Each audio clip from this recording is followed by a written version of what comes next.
Oops. Mal, Kerry, can you hear me okay?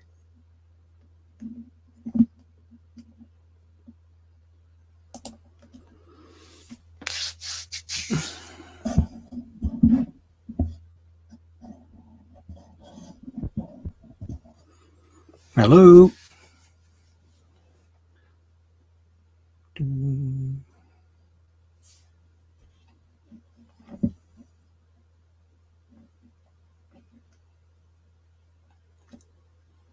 I assume the microphone's working. Yep, good. Marcus?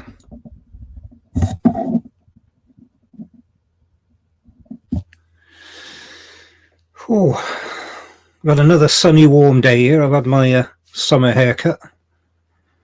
Thanks, Marcus. Got a little bit of sunburn, chopping a tree down out the back, having its yearly prune. Managed to get a few splinters in my hand, which I'm going to have to dig out later.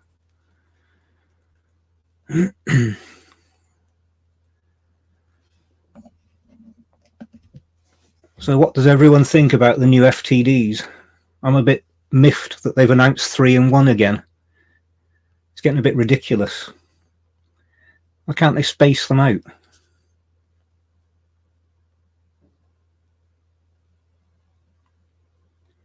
And none of them are going to be cheap. What's happened to the cheaper single FTD discs? You could end up spending nearly £200 if you buy all 3, by the look of it.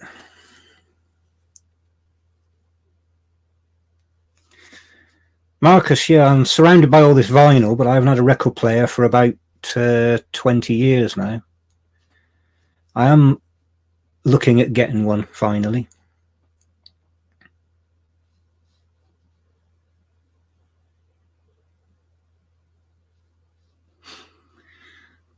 Oh yeah, Fun in Acapulco. I obviously have to get it. And of course I'll get the How Great Thou Art sessions. I probably won't get the live. It's too expensive. If they did single live discs still, then I might buy them, but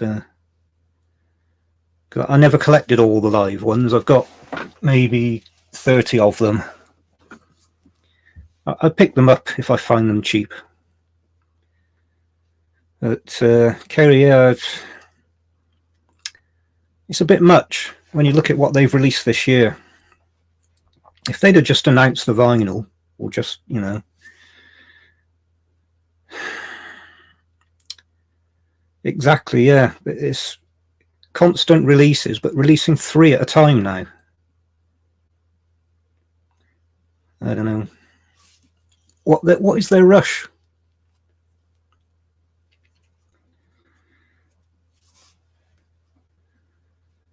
Marcus, yeah, we all have to decide. You got people like Mal, of course, who's going to have to buy all 3. Mark, hello, from London. We're just discussing the 3 FTD releases announced. Now it's a bit much that they keep announcing 3 expensive things in one go. I still haven't bought the Aloha set, nor the Madison Square Gardens. Having so much of this stuff, I can't summon up the enthusiasm to actually pay the money for them, because it all right, the sound quality is better, but is it going to add anything really?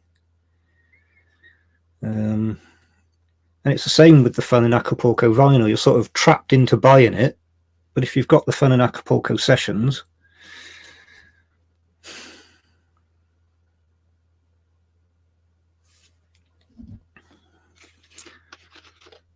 Nigel, hello.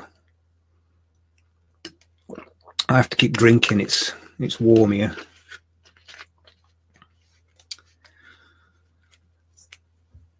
Mal, that's probably me. For some reason, it says my signal's a bit low at the moment, although it's fluctuating. Hopefully it'll settle down.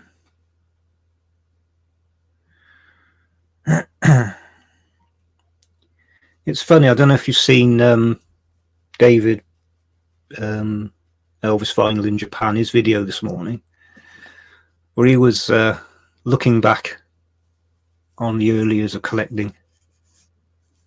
We seem to be in tune a bit. Hello, Hugh.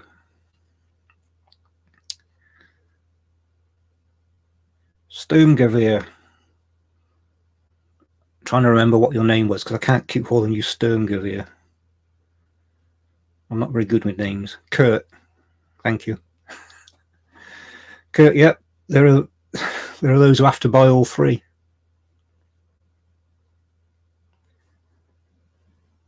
Mark's collection is from the 80s. New collectors now are pretty lucky in a way, and if they want to get every track that Elvis has recorded, it's quite straightforward, and actually you can do it quite cheaply if you're not bothered about which release it is.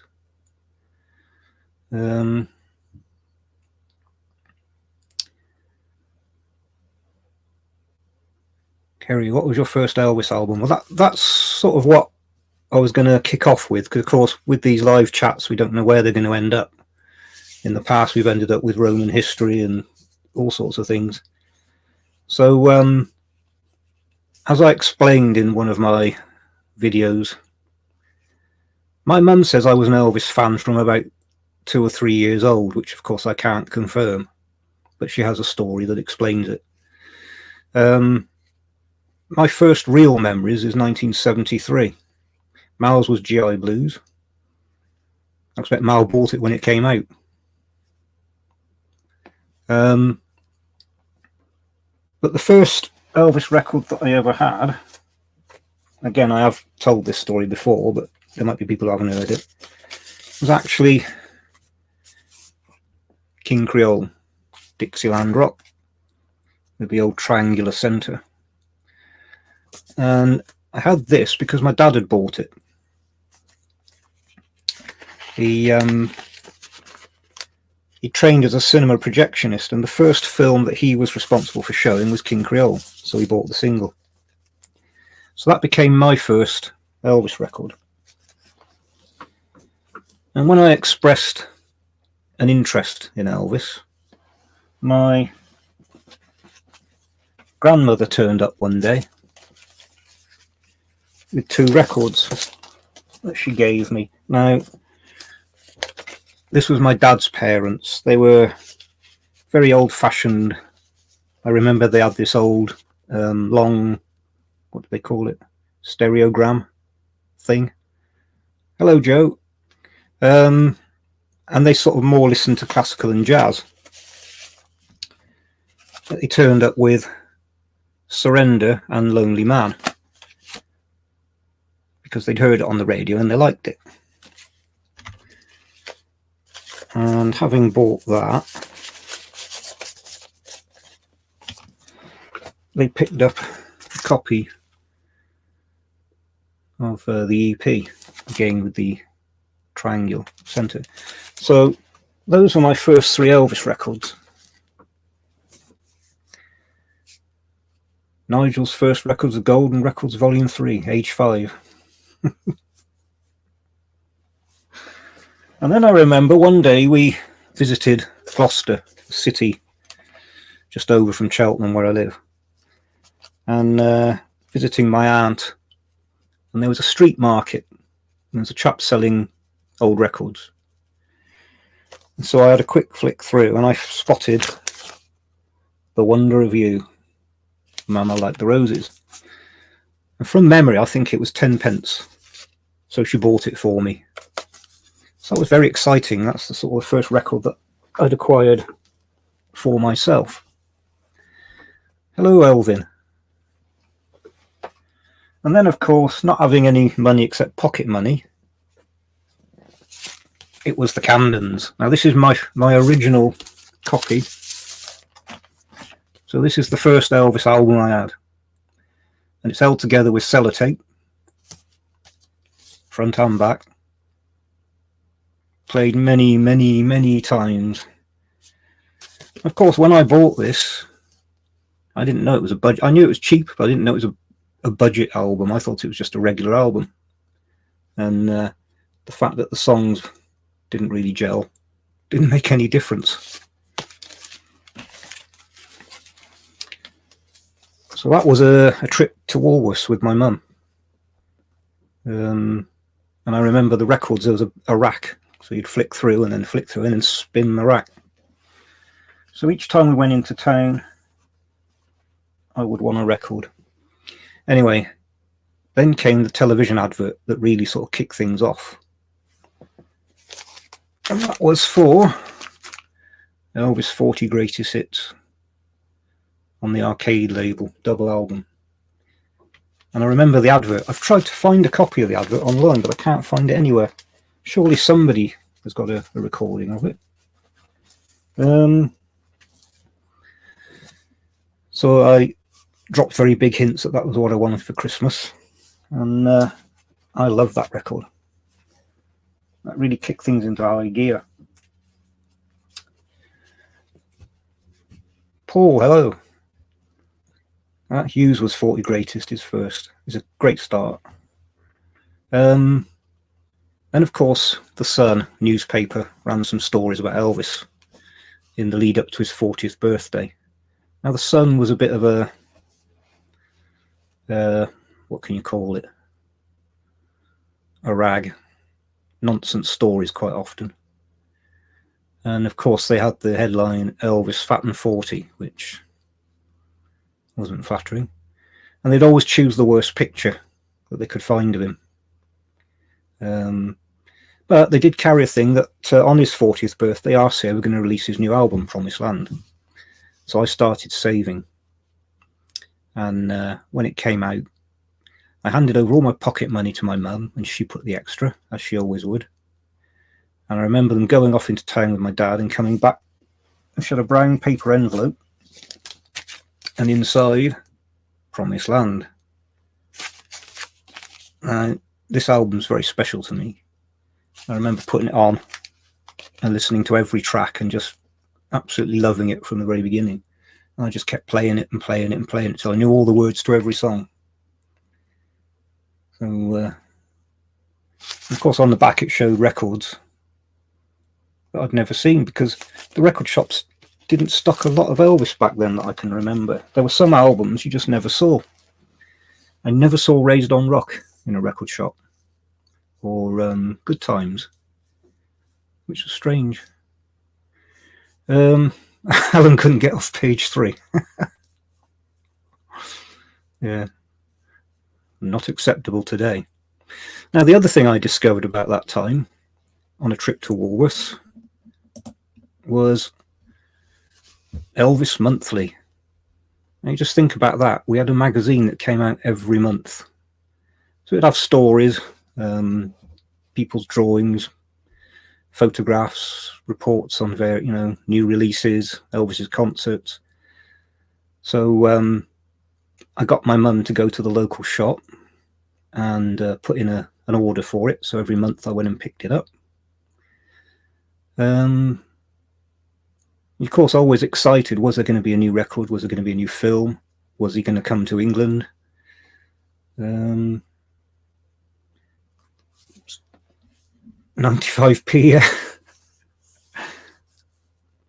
29th year of publication.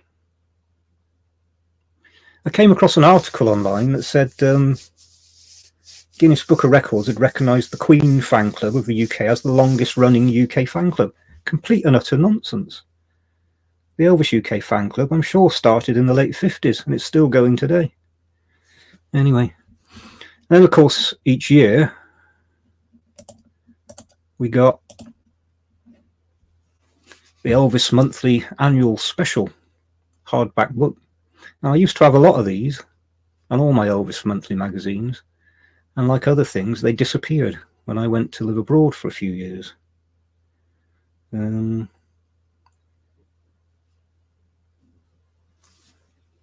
Paul wondered why Elvis didn't do publicity promotional photos for the 70s albums.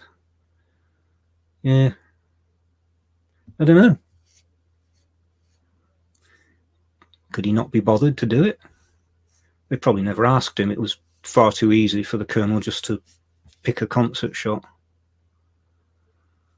Here, the paid-for organisation Guinness Book of Records, you have to pay to verify a record. I'm surprised that nobody's verified that the Elvis fan club is the longest. I mean, how can you verify that the Queen fan club is the longest surviving when it isn't? Very strange.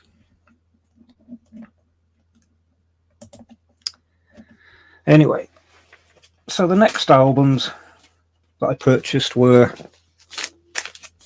Camden's Easy Come, Easy Go. Again, lots of sellotape. I do have newer copies, but I'll never get rid of these because there's so many memories tied up in these.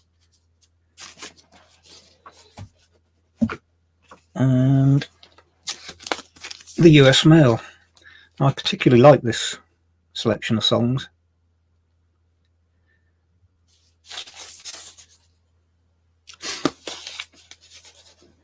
Kerry, as a kid, I would buy magazines with Elvis pictures and cut them out and put them on the bedroom wall. Yeah, my bedroom was plastered all along one wall from floor to ceiling. I remember the Sun newspaper, in fact, gave out this huge poster of Elvis. I'm trying to remember. I think it was the Madison Square Gardens album cover, and that filled one section of the wall. Enormous poster. Hugh, Easy Come, Easy Go cover, cropped wedding photo image. Yeah, some of them it really stands out. Now the next one, I went. I had a birthday, and my aunt had come to visit to bring me a card, and she said, "We'll go into town and you can choose a record." And there was a shop in Cheltenham called Stylus 4, small record shop, and they never had a great selection of anything really, but they had a few odd albums. So we went in, and this was there. And so I chose it, and I got home and I put it on, and I was, what's the word? Confused. The only Elvis I'd heard up till then was the RCA Elvis. So when That's All Right Mama kicked off, I thought, that's not Elvis, who's this? I was really baffled. So that was my introduction to the Sun Elvis. And it took a bit of getting used to it first. And of course, once you heard all the songs, you saw the progression leading up to RCA. But I did think, what a wasted opportunity. This record being the first album to contain all the released Sun material at the time should have been an enormous record. There should have been a huge publicity campaign. It should have been at #1.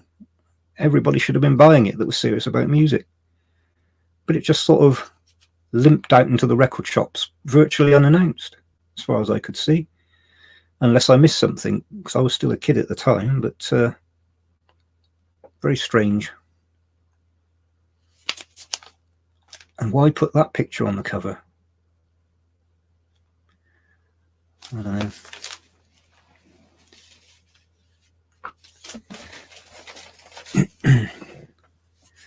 Paul, remember going to the Obviously Your shop in London in '84 and taking pictures with the statue?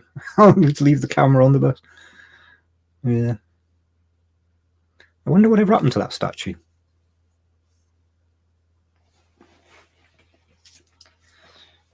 So next came the Camden Christmas album, which was superb. So every Christmas, when it came time to put the decorations up, this was played. It became a thing. So it still is. I still do it every year. Always will.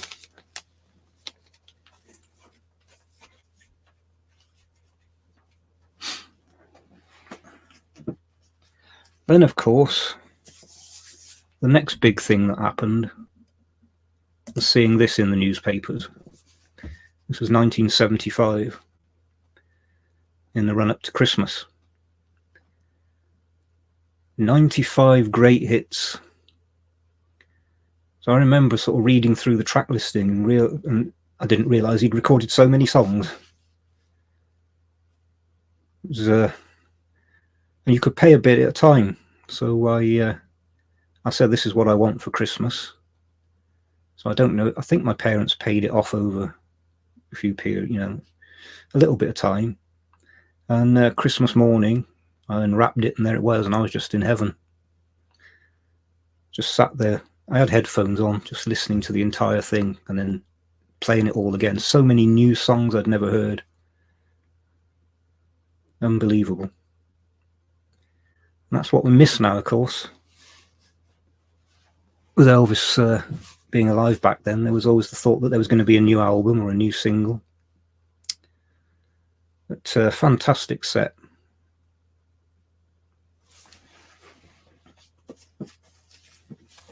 Of course,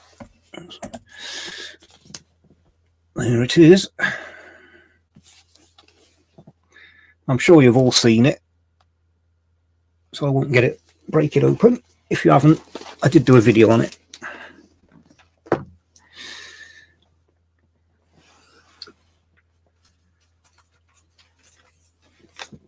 So next came I Got Lucky, of course, which has a different cover to the American version. Same picture, but different presentation. And again, some great tracks on it. So it was another favourite of mine to play. Then came Elvis's next new album.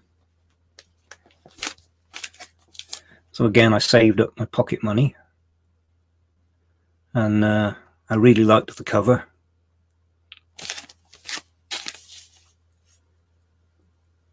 It was a very somber album, I remember, because I would have been 11 at the time. But I was just blown away by his voice, the power of it and the emotion. Yes, everybody seemed to do better covers than RCA. Kerry, yeah, the record clubs, yeah. That's what we need from FTD. Order it and pay it off a bit at a time. So the next two things that I remember were two singles that RCA released. The Girl and My Best Friend, backed with The Mess of Blues. And it did get into the charts.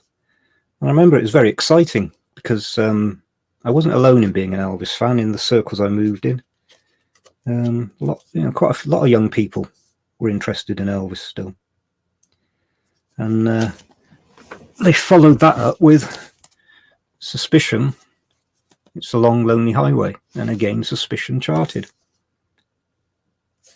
So you may think, well, why did they release those? It's because the next album that was going to come out was Elvis in Demand. And what had happened, RCA had approached the UK fan club and said, if you were putting together an album, what songs would you like on it? So they chose all the sort of rarer songs that weren't available easily at the time. And that was the album.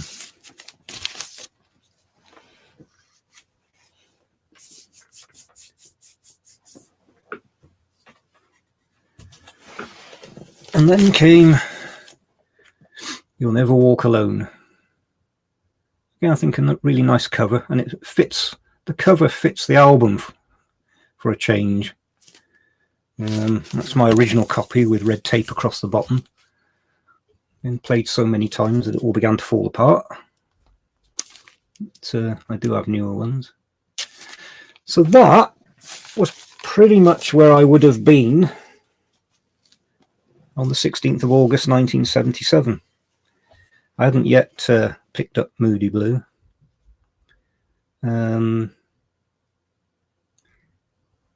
Pretty quickly after he died, that was the next one that my mum took me into town and I bought.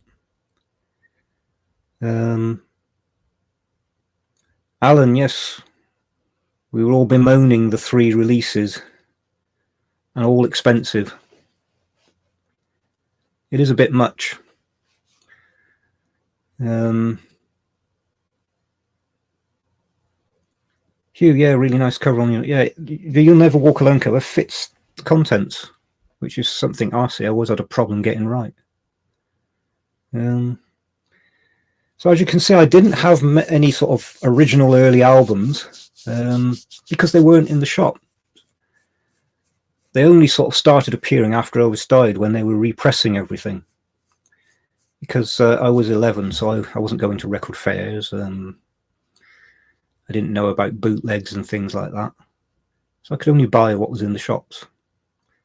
And of course, after Elvis died, there was a flood of re-releases. So I was picking up what I could, mostly sort of second-hand, cheaper albums, until I started work. And then when I started work, the first thing I wanted to do was go to Memphis. I'd always said when I was young that I would save up and go to see Elvis in concert.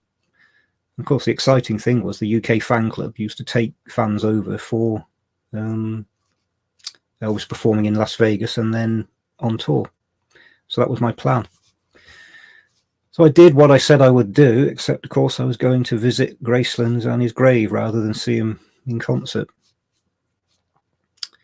And then after that, things just went crazy, and I've ended up with this big collection, which my dad could never understand.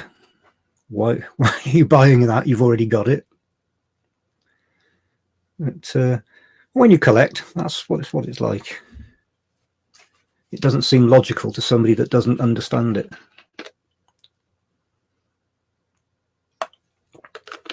Now, I had various bits and pieces like T-shirts and stuff like that.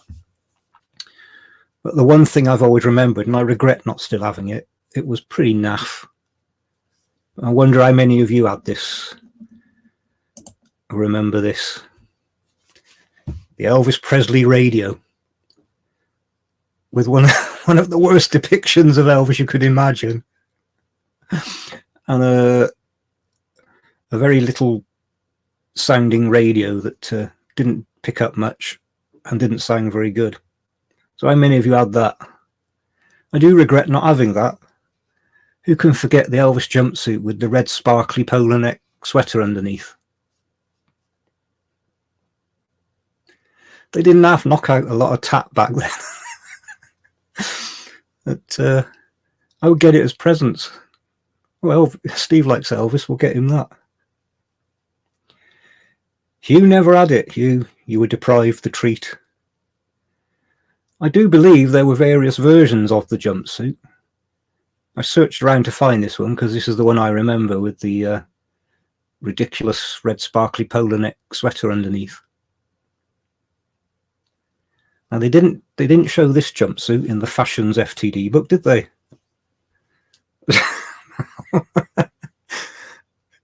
It is awful. But I had it by my bed. Of course, he's a rubbery plastic sort of Elvis head, which popped off quite easily. But you could move the arms up and down into different poses. So you could get the microphone up here and...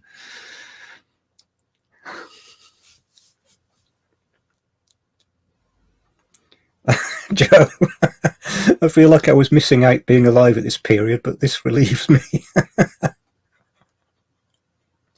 Did anybody have anything worse? I'm surprised nobody else had this. Did anybody have anything worse than that?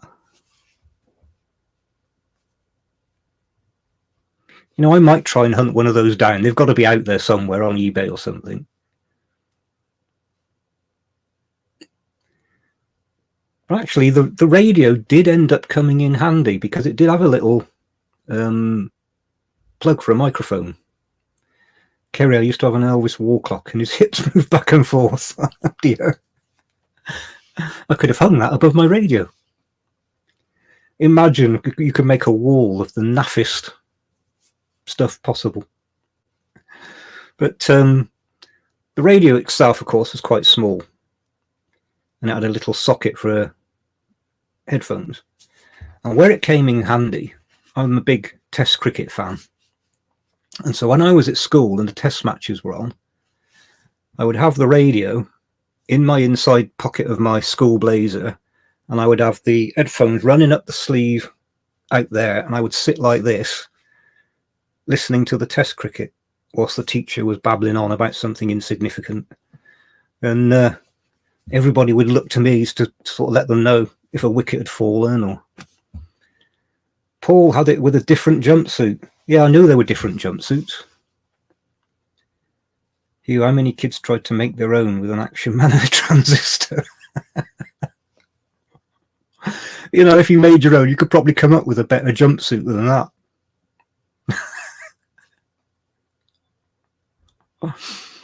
Oh dear. I'm going to make it my mission. I'm going to try and find one of those for sale somewhere. One has got to have survived.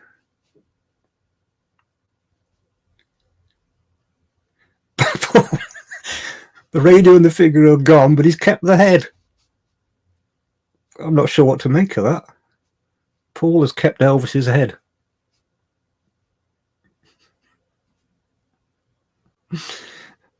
You, it's the kind of blue Peter would some sticky back plastic. Oh dear. I suppose I should take it down in case it shocks anybody. Just arriving, what on earth is that? But the weird thing, all the sort of odds and ends I had Elvis cup, Elvis plate, various things, that's the one thing that stuck in my mind. That radio. And I am going to try and find one. I'll probably find one and it'll be, you know, really rare collectible now, £200. In which case they can keep it. Dear. I'll take it off. So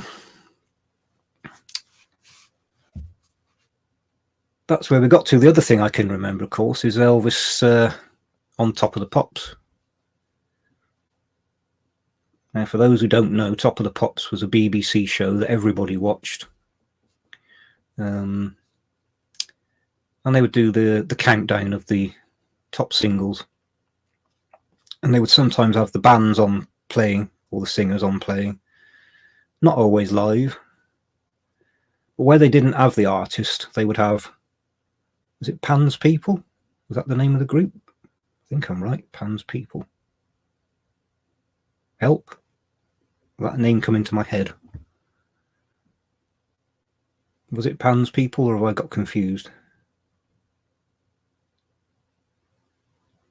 Anyway, some very sort of glamorous women dressed in scanty clothes, dancing to the big hits.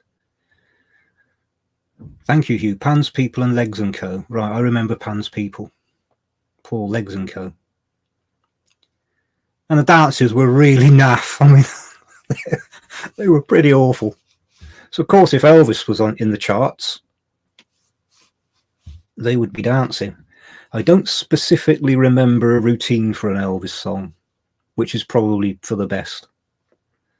And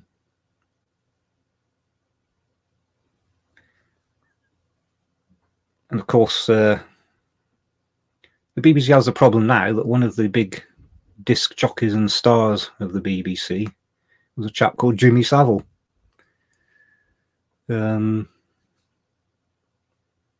Which probably means a lot of very heavy editing when they want to show old shows.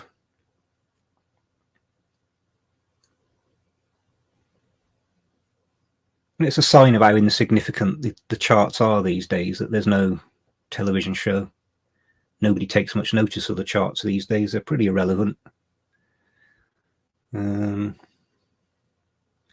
Hugh, I'm sure Jimmy Savile introduced suspicion. I wouldn't be surprised. Talk about hiding in plain sight. When you look back, you think, how can they not have seen this?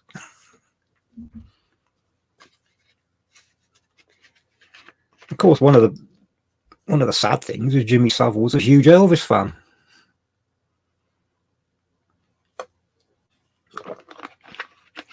Andy, they had a video of Top of the Pops for My Boy, right? I don't remember. What was the video of? Can you remember?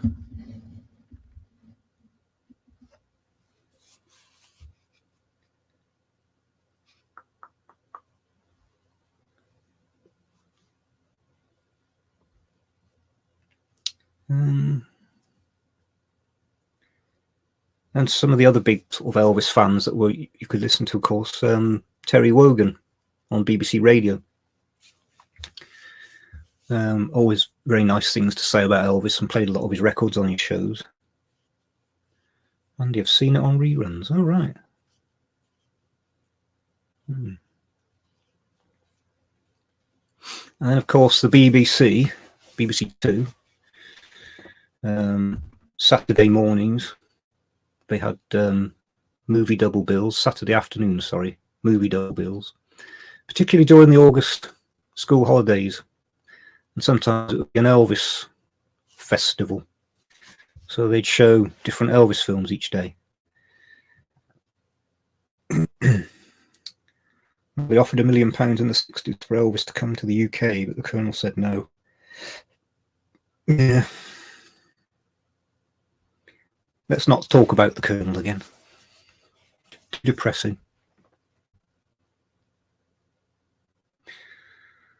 That was one of the things I always hoped for. Of course, when you get the Elvis Monthly and various things, the announcement that he was going to come and perform here. Kerry, I watched a special about Tina Turner last night, and she said that Elvis turned Ike Turner onto cocaine. Yeah. I didn't see that. I would take that with a pinch of salt. There's a lot of nonsense stories that some famous people have come up with about Elvis. I mean, we know Elvis didn't use cocaine, so I think that's rubbish. Hugh, Blue Hawaiian GI Blues are on BBC2 next Saturday. Wow. I shall make a point of watching that. I wasn't aware. Hugh, take it with a pinch of Coke, exactly. Yeah. I wonder why they've put Blue Hawaiian GI Blues on. That surprises me. But I will make a point of watching it. See, in a way, having all these DVDs has sort of spoilt the fun. Elvis appearing in a film on television was an event, and you made sure you sat down and watched it. You can have the same film on DVD, and it can sit up there for a couple of years. You don't even look at it. Mark, just flicking through my Elvis book collection, I found an Elvis monthly special, 1967. Yeah. They do appear still for sale on eBay quite a lot. I had all the later ones. It's possible they're still packed up in a box somewhere, but I'm losing hope. When I packed everything up to go and move to Finland, I put it into storage. There are things that I know disappeared. Worst of all, as far as I'm concerned, was my cassette collection. I had a large box packed with Elvis cassettes, all the orange label original ones. And they all vanished. I do occasionally look at them and think, shall I start collecting them again? But no. No, I won't. I've got far too much to buy anyway. Does anyone collect the cassettes?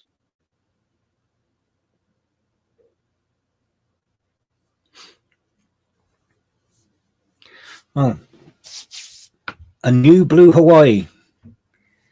I really must recap my Blue Hawaiis because I've got confused as to how many I've got now. But this one I didn't have.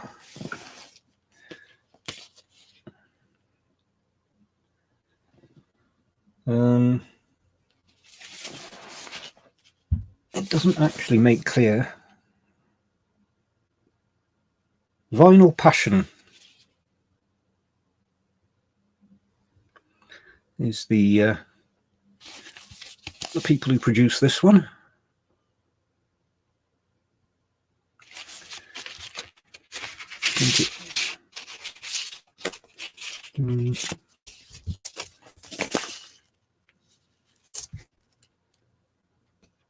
Came across it on a record site. It must have passed me by at the time it was actually released. And it's got a full set of annuals, blimey. Did the annuals start in the 60s? I'm pretty sure I've seen some from the 1960s. Hughes only bought 2 Elvis cassettes. I must have had Getting On for 100. Very annoying. Mal, bought any more 60s stereo red spots? No. I have seen somebody's got Frankie and Johnny, which is one I really want to get, so I'm going to keep an eye on that. Up for sale. And the stereo Frankie and Johnny, and the stereo of Elvis for Everyone with the orange shirt. I've only got the monos of those two at the moment. So I am going to be keeping an eye on those. Andrea from Italy, hello again. Kerry, did you get into buying Elvis bubblegum cards? No. Bubblegum cards weren't that big a thing in the UK. I know they did exist, but not something I ever got. You still got a set from the late 70s. I've seen them online. There's so many things you'd like to collect, but just haven't got the money. And in 1963, the first Elvis special, right? See, the problem is, I've got the collecting bug. If I buy one of those, I had the sort of mid-70s onwards up to the last one. But if I buy one, I'm going to want to buy everyone. So I shall probably avoid them.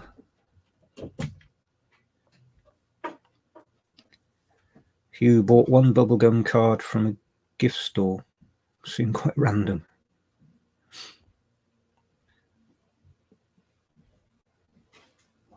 I do remember collecting as a kid the cards that came in.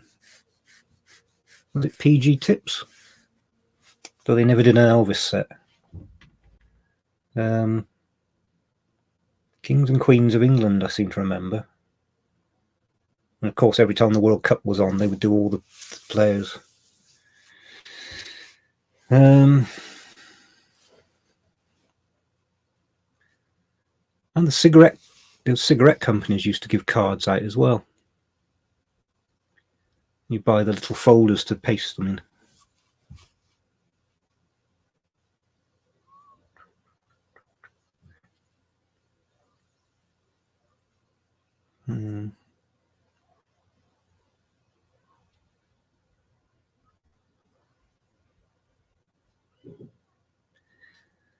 So now I'm going to have to be... the problem is, of course, trying to collect all the original records and then all the new releases and then the FTDs.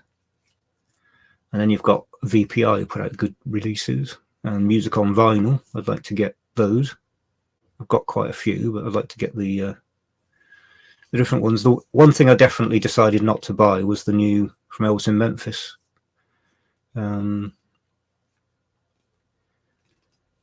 I know watching people's videos, not just Elvis fans, but people who collect them, and there's lots of complaints about them. And the price just put me off. I just don't think it's worth the price.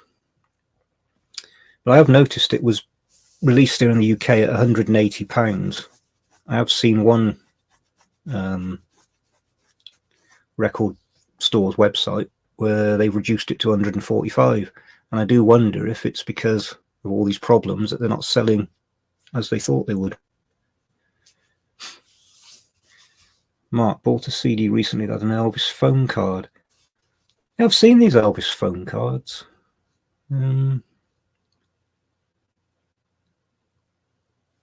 Never used phone cards, so I never really understood what it was. I understand you get credits on it to use the phone, but I never understood how it worked. So again, not something I've ever bought.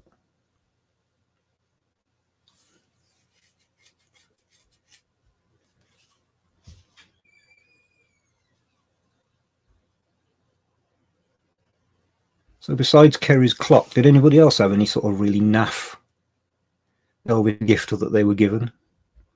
Oh, another one that was pretty naff, of course, was the mirror with his face on it, which I always thought, well, you can't use it as a mirror because Elvis is on there.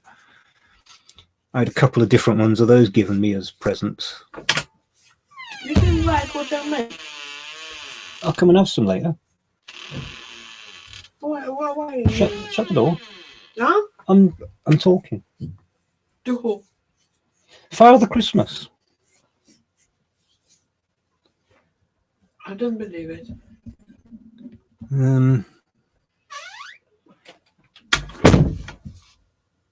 You got a pair of blue suede shoes. I don't think I'd have had the nerve to wear blue suede shoes. I'd have looked very strange. My mum was second youngest of a big family. There were 11 of them. So, of course, my cousins from the older brothers and sisters were quite old. They're more like uncles. And one of them, Keith, he was a full-blown teddy boy. He had the hair, the blue long coat. Did he call it a drape? Trousers and the shoes and the full get-up. I didn't even wear them in the house.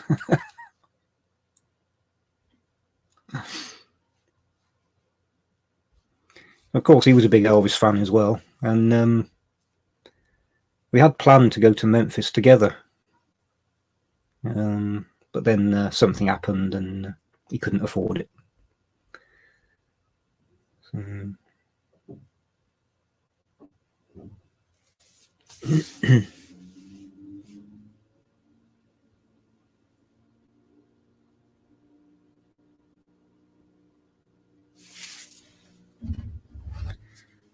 One thing I do remember back from before he died was that everybody seemed to like Elvis. You never heard anybody say anything negative about him. And even if they weren't fans, you know, they appreciated his music and recognised him for what he was. Now you get people who seem to be actively looking for some reason to have a go at him, his memory.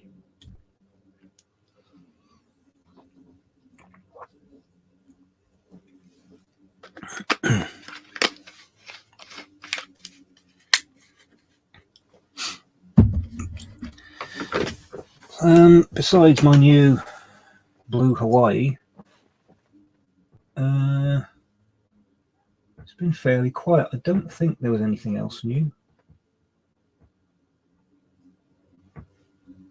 Not that I can remember, but I do lose track.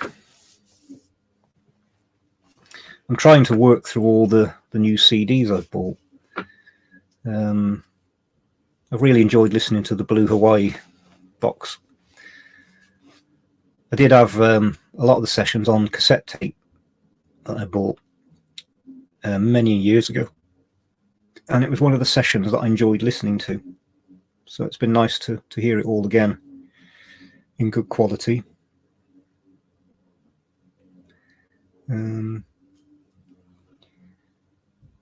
had a problem with these super audio cassettes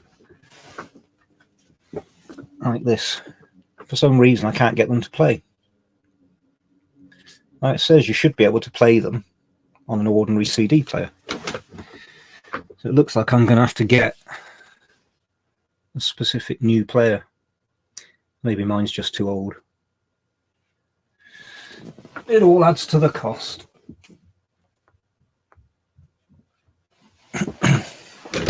Oops. Kerry, it seems Elvis gets more love over the pond than here in the States.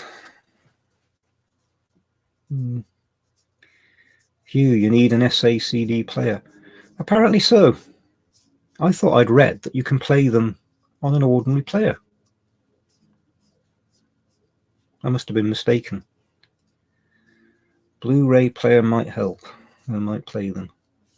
I'll give it a go. I've got a Blu-ray player still.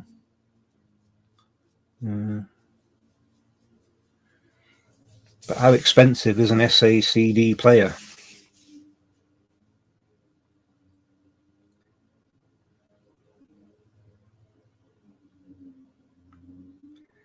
Mal, they should play on an... Yeah, that's what I thought. I thought I'd read that they should play. Because I thought it said they have 2 layers.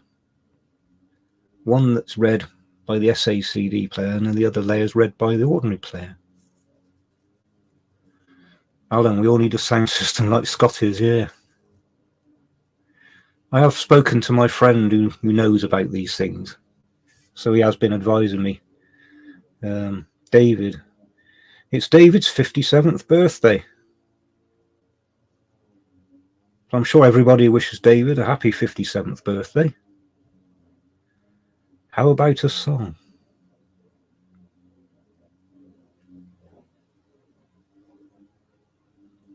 You want me to sing?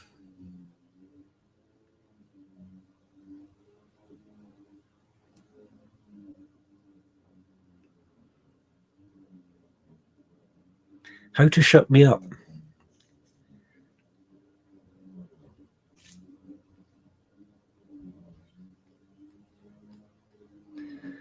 How about... My wife does this to me sometimes. When she's in bed and she can't sleep, she says, sing me a lullaby. And the moment somebody says that to you, your mind goes completely blank. You're thinking, I don't know any songs.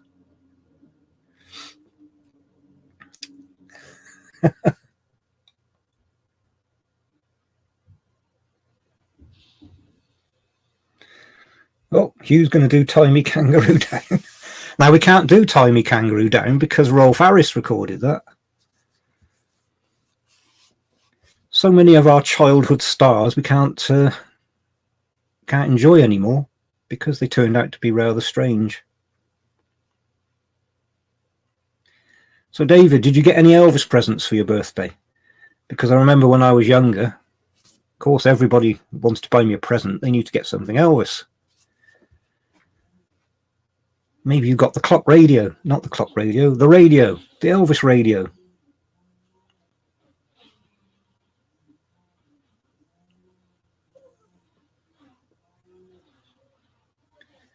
For anybody that's joined recently and didn't see the Elvis radio, this is what you need to collect. Stunning, isn't it?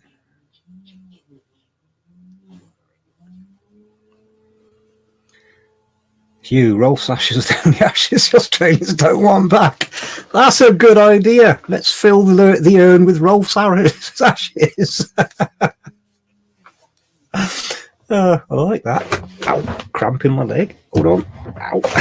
Oh. Of course, the ashes are not far away. Oh, I can't wait.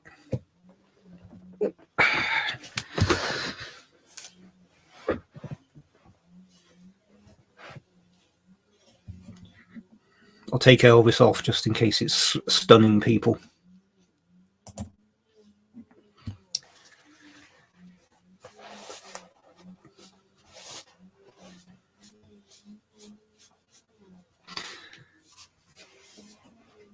David's got a nodding Elvis model.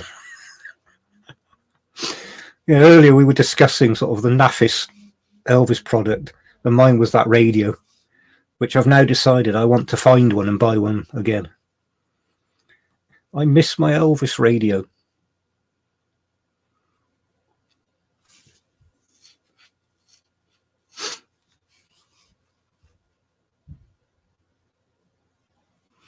Of course, there was the scarf. I had a scarf. Oh, and back before I went to Memphis, because I actually walked there. In fact, it was on the picture that I put up of the planet with Elvis one side and me the other side, and I'm wearing the red tour jacket that the fan club sold. It wasn't particularly authentic like the real one, but there you go. Mal doesn't like cricket. Oh dear. Everton escaped. I've got nothing against Everton, but I was hoping they would go down, just because it would be a little bit shocking to people. We won't talk about Leeds, of course, but I knew Leeds were doomed a few weeks back, you could tell.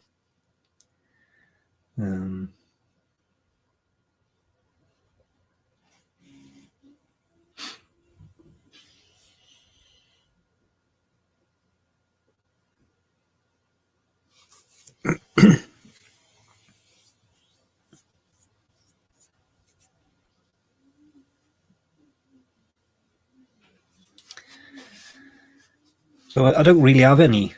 I've got an Elvis mug, which has got That's Why It Is album cover on it, which I do like. Have I got anything else? I've got my... It wasn't produced as an Elvis piece, but my nipper. Good old metal lump. My wife tried to claim it and pinch it. No chance. Other than the calendar and some posters on the wall, I've not really got any Elvis product as such anymore.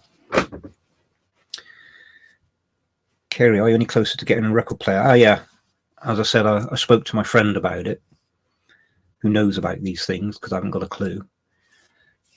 Back then, buying a record player, you bought a record player, and it had a turntable, and it had a radio and a cassette and whatever, and you just put the plug in the wall, turn it on, and you had a record player. These days, of course, it's not that simple.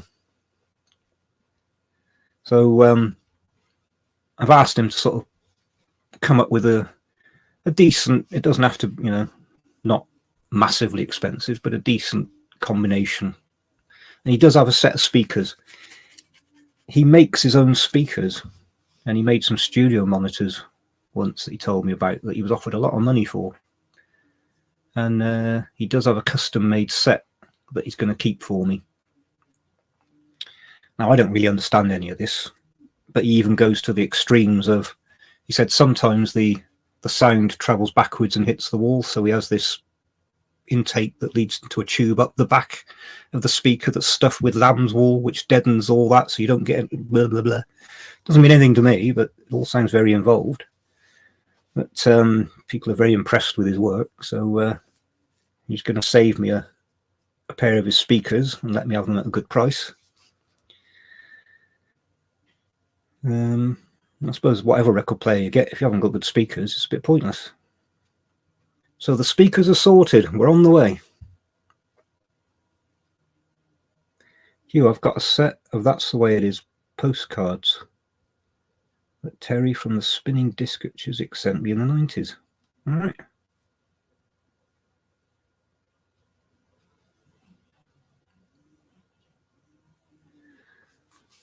Paul, talking of naff, can't believe the Funko Pops are so popular. Yeah, that completely passes me by.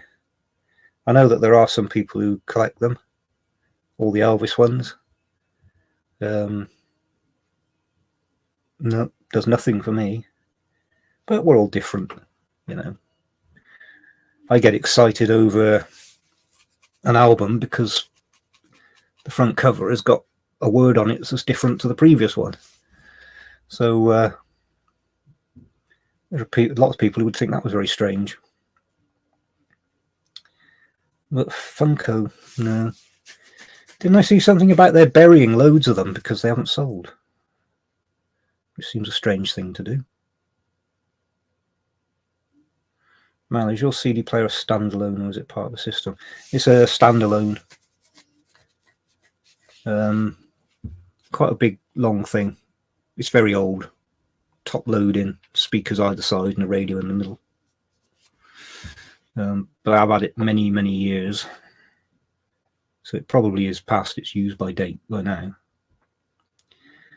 So I guess when I do the record player, I might look at including a decent new CD player. Especially as it's going to have these speakers and everything set up. So, Mal, a Ghetto Blaster, that's it. That's the words. Ghetto Blaster. Yeah.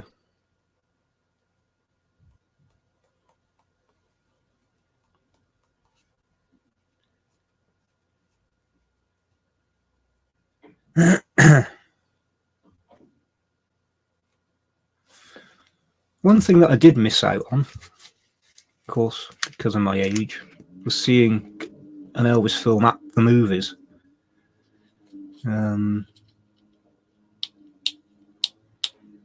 It would be nice if the cinemas put on a special screening. I remember I attended here in Cheltenham the Odeon cinema that used to be, which is no longer in existence. They did over a week screenings of Greta Garbo films. So I went along. I'm a Greta Garbo fan. And the impact of seeing that on the big screen, so it would have been nice to see Elvis on the big screen. Seeing that's the way it is on the cinema screen, that must have been something. Especially these days with the sound systems they've got.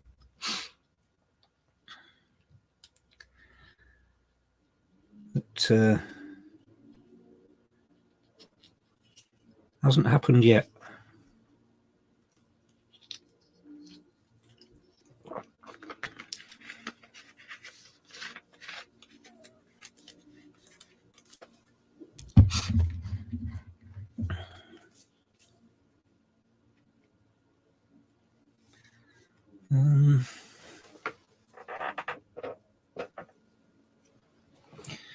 I don't have anything on order at the moment either. I've been trying to cut back on spending for a couple of months. I was putting some of the purchases on the old credit card, and I don't like that to get too high, so I've been paying that down. So I'm trying to be strong. Of course, when you think I'm not going to spend anything, you start seeing all these things you want. Here, I've seen a few screen JLS Rock in 2016. Trouble with Girls with a missing first reel. Ah, you went to see a Garbo retrospective. I have lots of very good photo books of Garbo. And in fact, I have a poster of her up on the wall over there.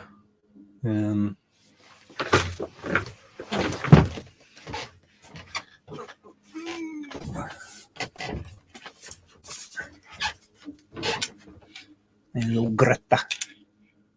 I want to be alone. Which she never actually said.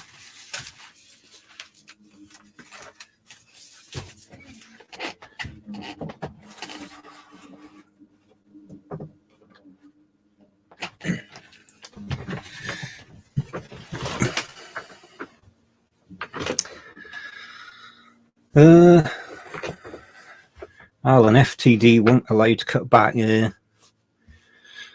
Yes, we talked about this at the beginning. It's disappointing to me that they're releasing so much together, and that they're all quite expensive items. I've not seen the actual prices yet, but they're all going to be 50, 60, 70 pound. And I thought the whole point of FTD when it came out was a reasonably priced single disc with something unreleased on it for the fans to buy, so you could build up the collection. It's becoming prohibitive. There are a lot of people who just can't afford it. Paul, have you ordered the Memphis Mansion Blue Hawaii? I went on to order it. Their postage is so high that I think I'm going to wait and see if the Elvis shop gets it, or if it appears on eBay in the UK. I don't understand why their postage is so high, because I've bought stuff from Europe at far lower postage prices than they're asking. But of course I do want it. Hugh, I have 2 books on Garbo. Hugh, I'll always be playing catch up with FTD. I don't think I need everything. The multi-soundboard sets aren't worth it for me. Yeah, I agree. I've got over half the vinyls, but I'm never going to get the full set because I just don't want to pay those prices. I saw a copy of For the Good Times on eBay recently, £450. I'd love to have it. I'm not paying £450 for it. And the soundboards, at first they were exciting, of course, because they were new Elvis concerts. But when there's an endless stream of them with a lot of the same tracks on, I started becoming selective. So if there was a song that he performed that I hadn't heard him perform live, then that was a reason to get it. But there aren't that many of those left. So everything I keep seeing recently, I think, do I need to buy that? So, Mal, I first saw GI Blues at the cinema in 1960. The queue was about 1,000 deep around the block. That must have been fun times when Elvis was the big thing. And everybody was nuts.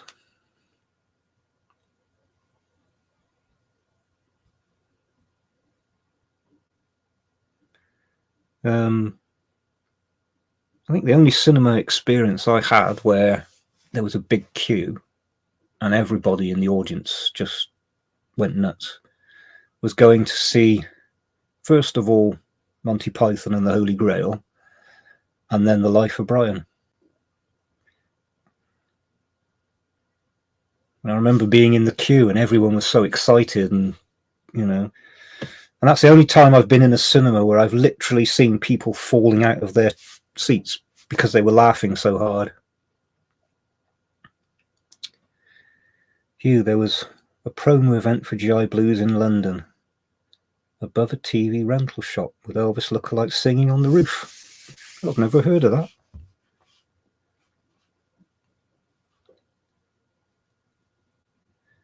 Kerry, what was your first Elvis movie you can remember seeing? Funnily enough, I think it was GI Blues. Just something about the film stuck in my head that was the first time, not just the first Elvis film, but the first time I'd actually seen him on a television.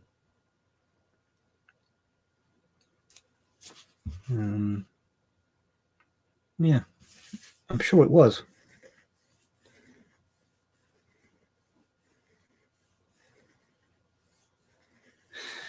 David saw California Holiday at his local cinema.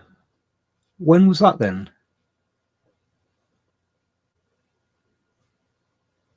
Yeah, Hugh, GI Blues was the first film that he can remember. Might have seen This Is Elvis before it. All right.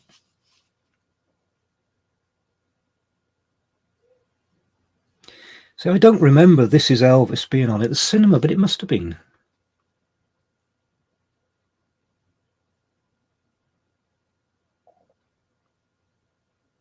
I just don't remember it, I'm sure. I didn't go if it was, but why wouldn't I have gone? Very strange.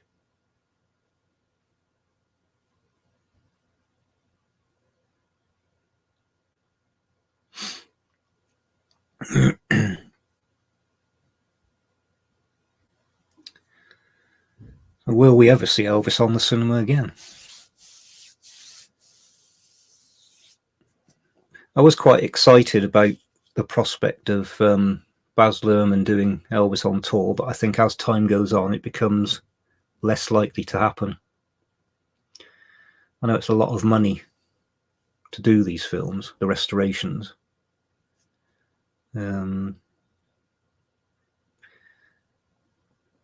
But we'll see. We live in hopes.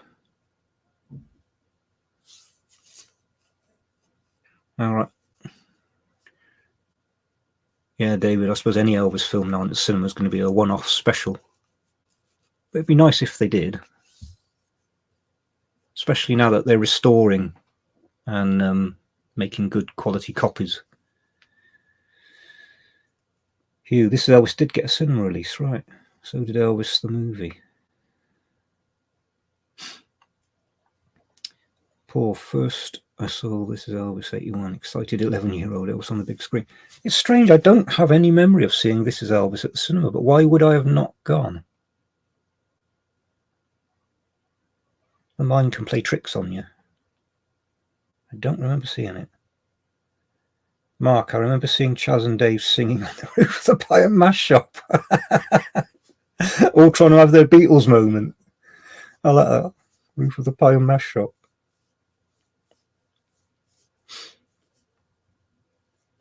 Hugh, what Baz said was taken out of context, yeah.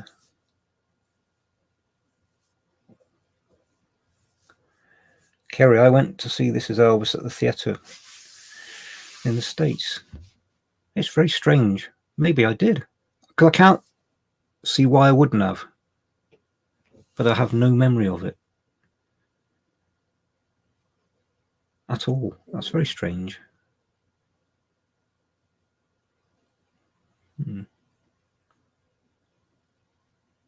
So I must have gone. Because why wouldn't I have gone? I would wanted to have seen it.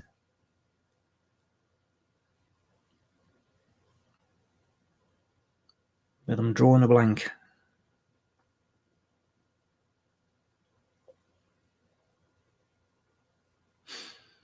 There have been a couple of shows locally with Elvis tribute artists, which I have avoided. A lot of people like them, which is great. I know that if you go along, it's probably a great time. I just can't.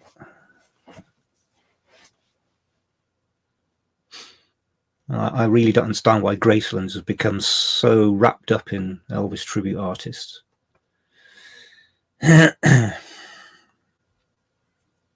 Anyway, I did read a thing where apparently Priscilla said she wanted to be buried next to Elvis in the meditation garden.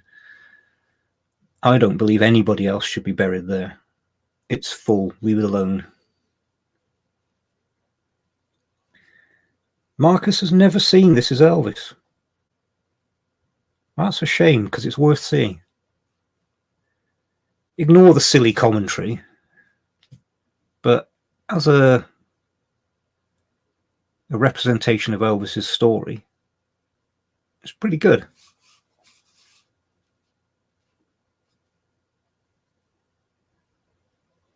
Some of the narration, supposedly Elvis talking, was a bit ridiculous when you stop to think about it. But don't let that stop you seeing it. Hugh, you'll see Elvis in the cinemas again. Oh, The Wicker Man's back in cinema. The original. With Christopher Lee. All of Bruce Lee's films are being screened too. Right. Actually, it makes sense to show all these great old films because a lot of these new films are just rubbish. Full of nonsense from what I can see. Marcus has never seen the Kurt Russell film either. Yeah, the Kurt Russell film. I've probably seen it a couple of times. It's not awful, but This Is Elvis is worth seeing. Paul, This Is Elvis screening at my school.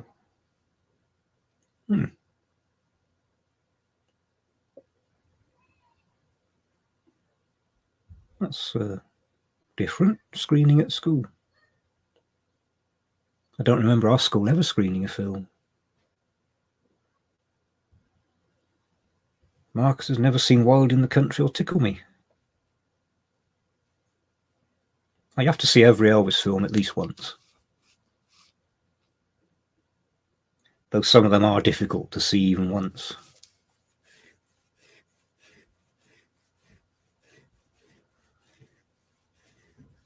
Kerry, the Kurt Russell movie is better than the Baz movie.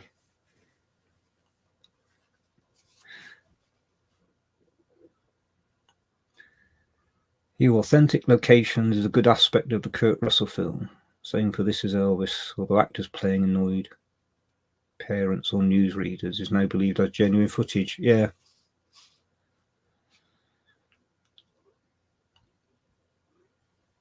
Well, we just have to accept that what the general public views as historic fact is very often incorrect. I know from my studies on Roman history and that.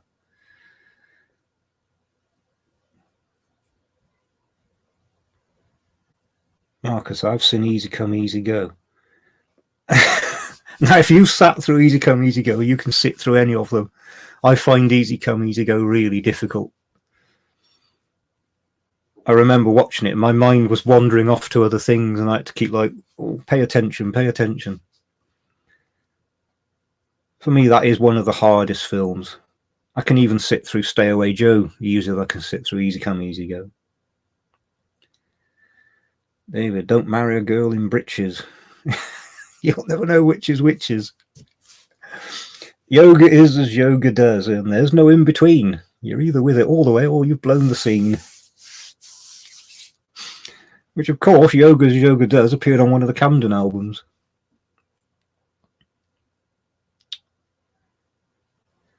Now, of course, breeches, we do live in hopes that in a canister somewhere there is footage of him singing it. Because there's got to be for Lonely Man from Wild in the Country, because if you look at the theatrical trailer for the film, Elvis is shown singing it in the garage with a boiler suit on. I can't quite work out how that fits into the film, but I'd like to see Elvis singing these songs. I mean, Stepping Out of Line must exist, because in the film they start the song, you hear them in the background, and Elvis says something about you're stepping out of line. So they must have filmed it. So did they film Danny? Did they film Plantation Rock? Because of course they filmed The Lady Loves Me. So we do hope that these things are somewhere. Hugh, Elvis drives the Joker mobile.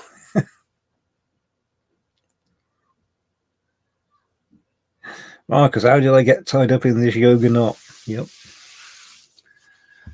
It is a very silly song. Hugh, Elsa Lanchester was the yoga teacher. I never spotted that. I'm going to have to go and look at it now. Yeah, The Bride of Frankenstein. I'm a great horror film buff. I love all the horror films. I never spotted that she was in it all these years. Blimey.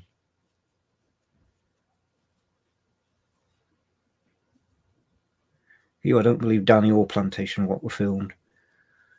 Now, you would think that Danny would have been the title track played over the credits at the beginning. If they were going to use it, it would make sense to me. Why didn't they use it? It's a good song.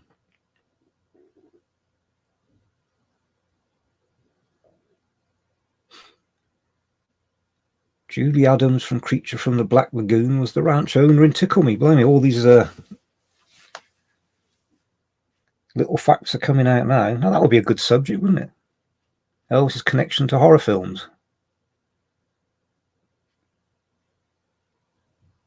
Because Vincent Price is the obvious one. Kerry, I have all the Elvis movies and concert films on DVD and some still on VHS tapes. Yeah, those early VHS tapes. The covers on them were hysterical. The one that always made me laugh, I did have it, but I conveniently lost it somewhere, was the 68 TV special. I don't remember. Elvis looked like he was acting in Planet of the Apes. These sideburns that virtually met. When I first saw it, I thought, that's from Planet of the Apes.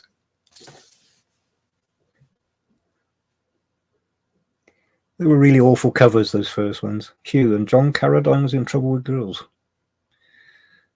Yeah.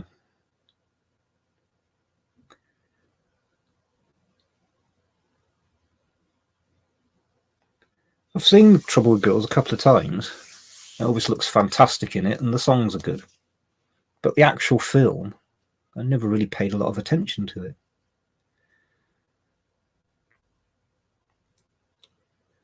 David, Marty Wilde sings Danny. All right.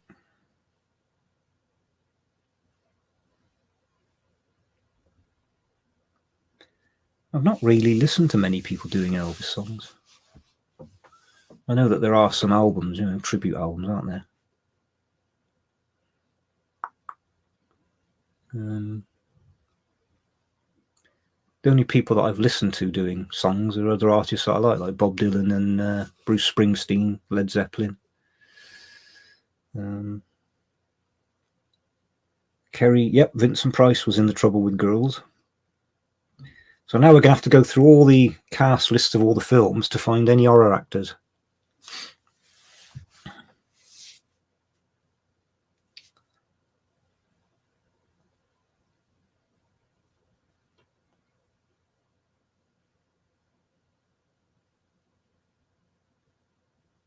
We could make some sort of joke about some of the films being horrific, but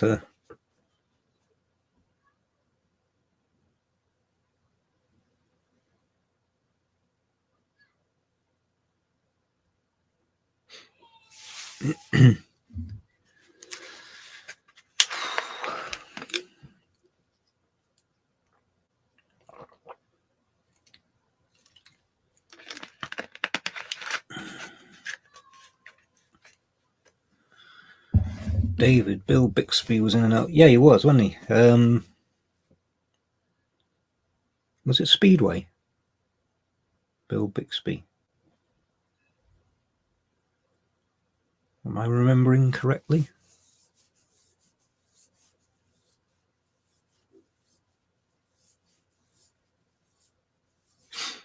Bay King, hello. Dean from Stoke-on-Trent. All right, you won the Girls. You saw This Is Elvis at the ABC, right? I've got to have seen it then at the cinema, but I don't have any memory of it.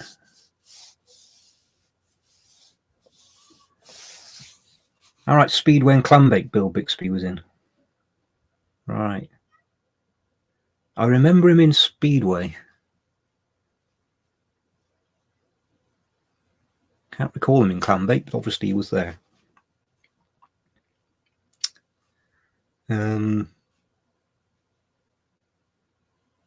then, of course, there's Lee Majors, isn't there? Now my brain's going to go blank onto which film that was. Don't know if anybody remembers. Tony, hello.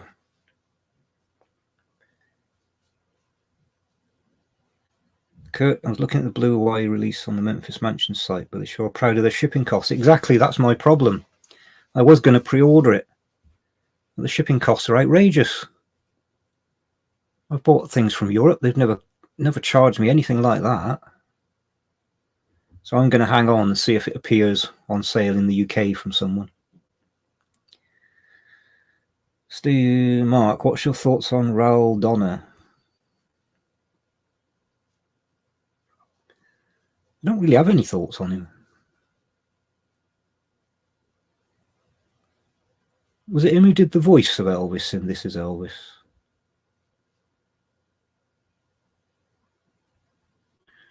Is that right? My memory plays tricks on me. Lee Majors was a Clambake as a waiter. I remember he was a waiter, but I couldn't remember which film. Raoul Donner's the greatest Elvis sound-alike. I can't say I can remember hearing him singing. The only impersonator that I have any memories of is Freddie Starr.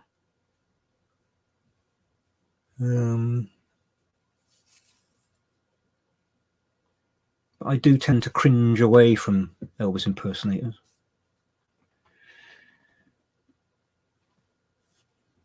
Alan, did Lee Majors play the part of Elvis's twin in Kissing Cousins?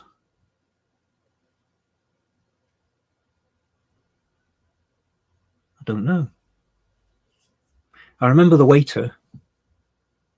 I couldn't remember which film, but I don't know about who played Elvis's twin in Kissing Cousins. Don't know. Here it was Lance Legault doubling for Elvis and Kissing Cousins. Right. He was Colonel Decker in the A-Team. All right. And played tambourine in the 68 special. That would be a strange claim, wouldn't it? I played along with Elvis. I played the tambourine. A bit like playing the triangle in the school orchestra. It's only Freddie Starr was quite good on an Elvis fan. Yeah, and apparently Freddie Starr had unreleased film footage from, I believe, Elvis on tour, I've heard. So what's happened to that, I don't know. It does seem that there are a lot of private collectors have got this unreleased film footage, even entire cut scenes from Jailhouse Rock and King Creole, and blooper reels of Elvis cracking up and playing tricks on, during movies and that. I would love to see these things. Why are they holding on to them? Kerry Rackle had a cameo in an Elvis film. She certainly did.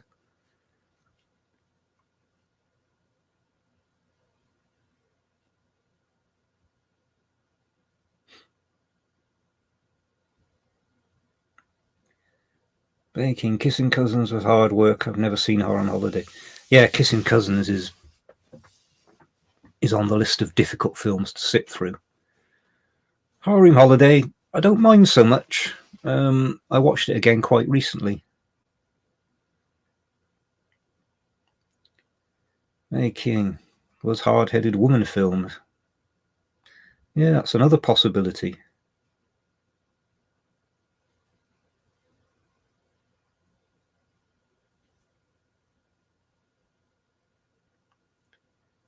Hugh Raquel was in Roustabout at the Tea House.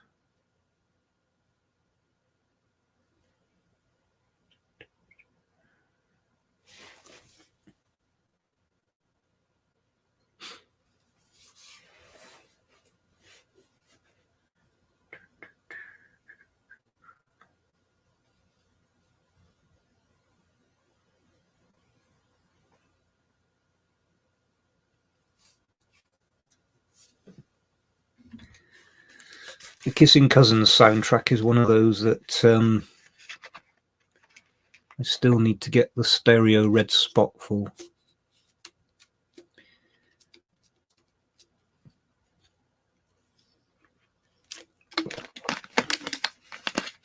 I do have the American one with the cast pictures missing. Never got to the bottom of why. Was that a mistake? Was that deliberate? Was there some kind of copyright problem? Can't imagine why there would be. So why did they miss the cast off that cover?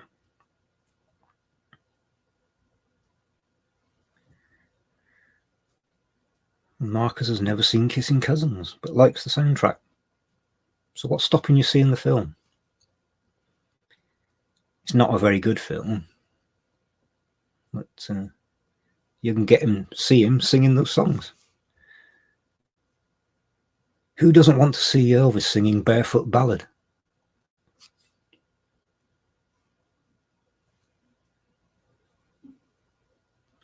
That'd be another claim. I played the, what did they call them? The jugs, where you blew across the top. I played the jug on an Elvis, Elvis track. Dear.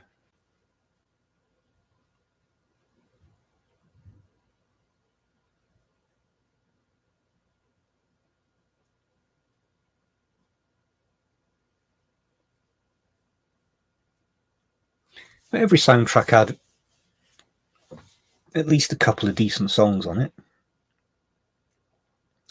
Hugh, Moonshine Jug, that's it.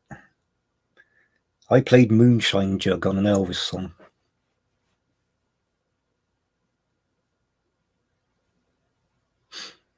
Marcus. That's why I'm not seeing it. Heard it's a terrible film. What, you don't want to see the cutting edge special effects of Elvis playing twins on stage, on screen at once?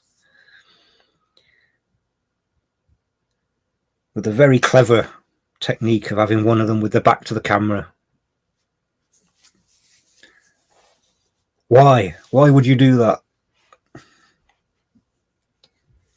Marcus, I've seen Double Trouble singing Old MacDonald in the back of a truck, yeah. Old MacDonald. You know, we've had the best of Elvis compilations. Why haven't we had a worst of Elvis compilations? Old MacDonald.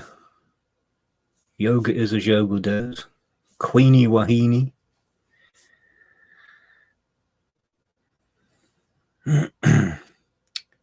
Alan, most of the movies were a hard watch, but should be thankful we have Elvis on film. Exactly.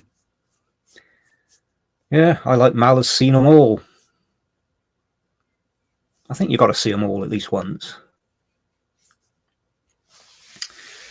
Hugh Old MacDonald replaced a song called Antwerp Here We Come because they have the same melody.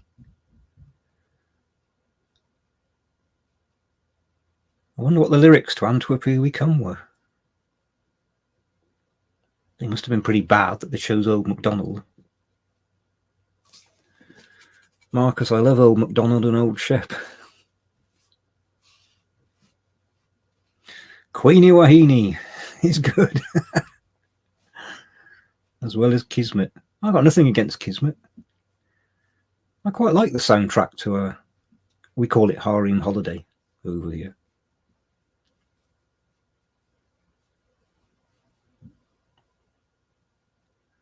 Kerry, I wonder what the movie True Grit with John Wayne would have been like with Elvis playing the role.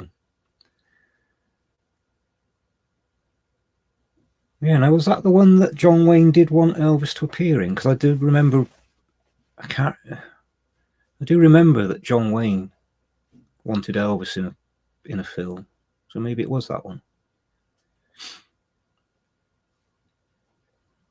Kurt, we have the bootleg Elvis script. Yeah, right. That is one bootleg I'll never buy. David, the year he died at Christmas every morning, BBC played a film. Yeah, I was saying earlier, school holidays, August, BBC Two would always have the morning double bill.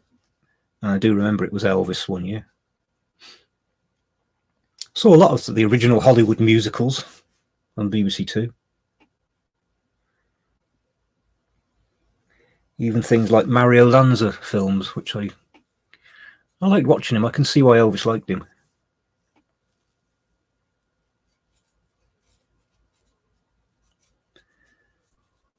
Elvis was offered the role in True Grit, right?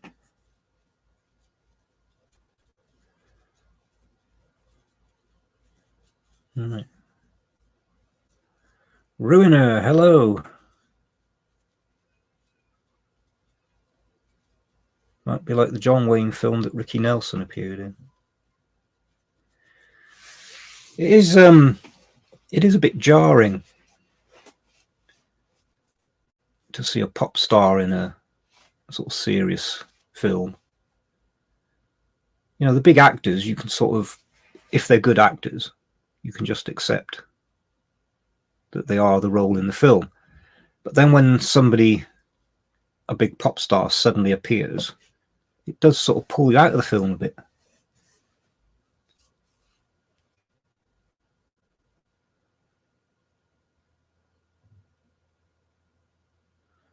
Marcus is listening to Easy Come Easy Go FTD. Great sound, not so great material. That's it. Even on the worst song, Elvis is great. World-class backing musicians. You got to remember that no matter how bad the song is, it's the best version of that song that's ever going to be recorded. David loves Petunia the gardener's daughter. What, the song, or have I actually met Petunia the gardener's daughter?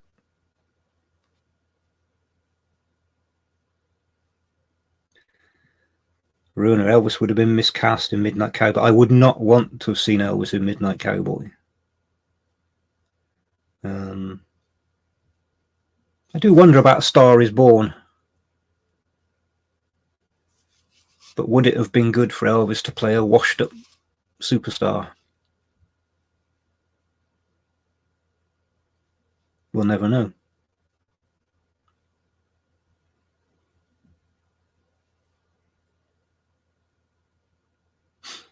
Hugh, at least Petunia the Gardener's Daughter is true to the type of song that would have been sung on the riverboat. Exactly, yeah. This is the problem. In a lot of soundtracks, the song fits the moment in the film, but when you listen to it on an album, you think, what on earth? Of course, that would never have been recorded, except for the fact that it appears in the film where it does. So,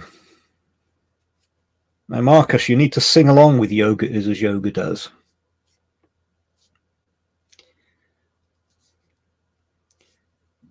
Waking has no time for tribute acts. Yeah. Yeah, I think these tribute acts have actually harmed Elvis's image in the general public's mind. Because I think the average person who doesn't sit through That's the Way It Is or on tour, when anybody mentions Elvis in the 70s, they think of the worst Elvis tribute artist. And there are some that, of course, they're not doing it seriously and they're absolutely awful. But in their minds, that's Elvis in the 70s. And even if you say, all right, there was a period when Elvis was overweight, wearing gaudy jumpsuits, not looking his best, his hair wasn't its best, to bring out his features. That was a short period. Even in 75, he looked great. So if you say 76, 77, you sort of let things slip a bit. That's 18 months. Well, that's not Elvis in the 70s.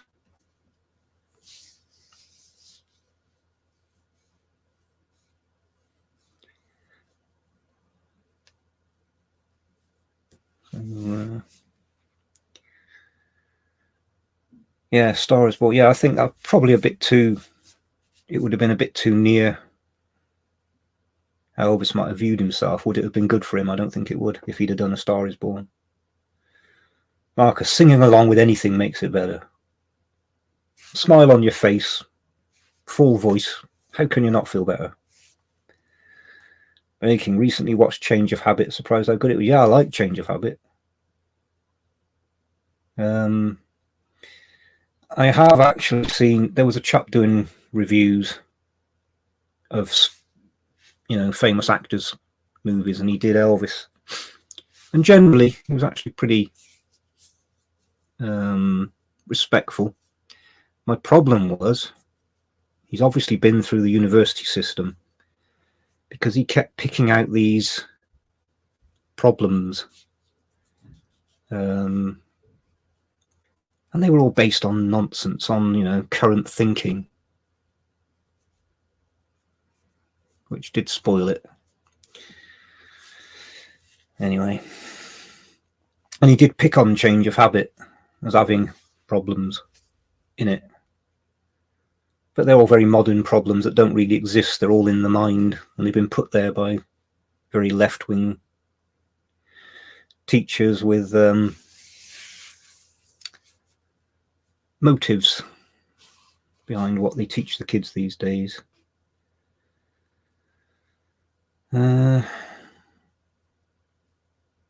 Tony, I think it would have been good for Elvis to be cast in Star Is Born. Elvis was never going to get a better offer than A Star Is Born. Yeah, I would like to have seen what he did. I mean, I can almost imagine if he'd identified that he could have ended up with an Oscar nomination. But would it have been good for him? That's the question. I don't know. Psychologically. But we'll never know. Kerry, I think Elvis going overseas would have saved him. I don't know if it could have saved him, because I think Elvis's problems were genetic. I really do think that when you read what was actually wrong with him. I'm not sure medical science in the mid-70s was actually up to saving him. But could he have lived longer? Yeah. When you look at his career, he had huge success. The management tied him in to repeat the success. He got bored. His interest tailed off. And then he was thrown a big challenge. And each time he not only rose to met it, he far exceeded. And then they wanted to keep repeating it. And he needed the challenge. And every time they challenged him, he went into the stratosphere. And the obvious big next step was to go abroad. And I really can't see why they didn't take that step. If there was any doubts or any worries, his first concerts abroad obviously should have been the UK, because he's always been massive here. The reaction to Elvis coming to the UK would have been enormous. It would have dwarfed anything else that you'd ever seen. And then that would have given him the confidence to do the world tour.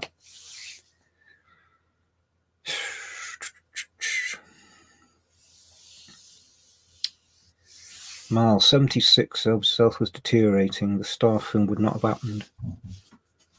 Yeah. Well, you say it wouldn't have happened. You know what these film directors and producers are like. They would have probably thought, well, this fits very well with the image we're trying to put across.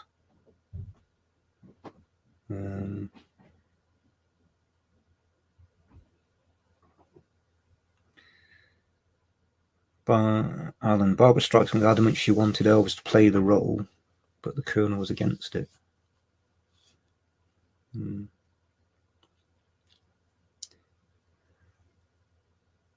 Paul, Destined to Die Young explains it all. Yeah, that was a very convincing book, very well researched. And I think, sadly, not a confirmation that she would have wanted, but I think Lisa Marie's early death sort of lends extra weight to that book. If anyone out there hasn't read it, get it and read it.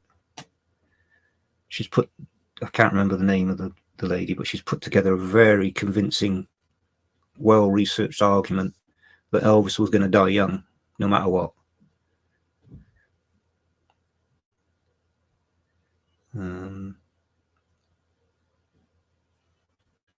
Hugh, the only disease that killed Elvis was addiction.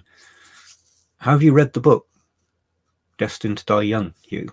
Because I think if you read it, your opinion might change. I think Elvis's addictions were because of these medical problems.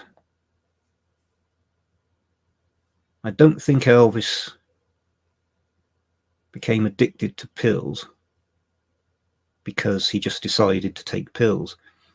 I think he was trying to find out what was wrong with him and to deal with it.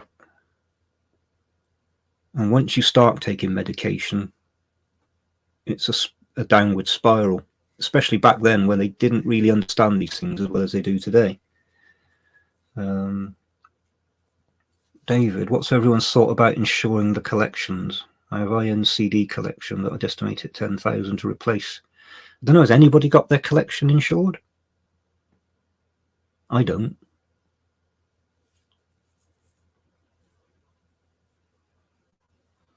Kerry, Elvis going overseas would have been like the Beatles coming to America. I actually think it would have been bigger. I think the reaction in the UK to Elvis coming to perform would have dwarfed anything.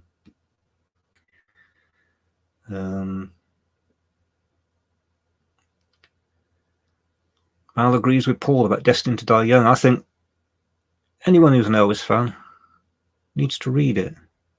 Hugh didn't believe a word of it. That's interesting.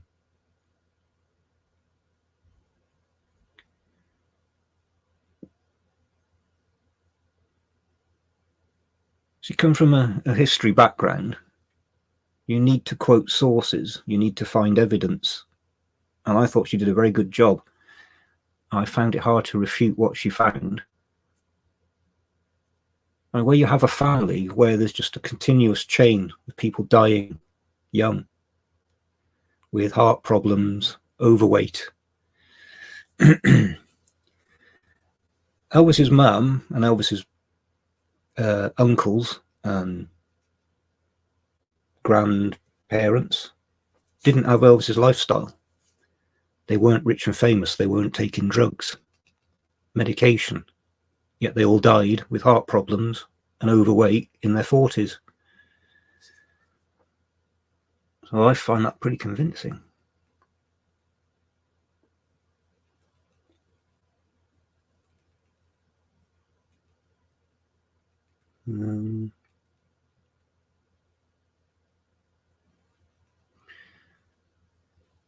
Paul. He'd been clean for 2 to 3 months for lower and then said he couldn't wait to get back on the medication.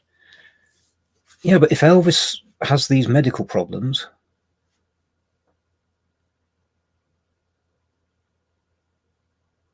then he's going to want to take the medication again. See, the impression I got, I mean, I might be wrong, because of course we can never know. The impression I got is Elvis didn't feel well. He didn't feel comfortable in himself. And that increased the older he got. But nobody could understand what the problem was. Because I think, A, the doctors weren't looking, because he appeared to be healthy, they weren't looking at the right things. And medical science at the time wasn't as good as it is today. And I think there's a very strong, convincing case that these medical problems, that he was looking for ways to feel better, to feel normal. That's what I got from it.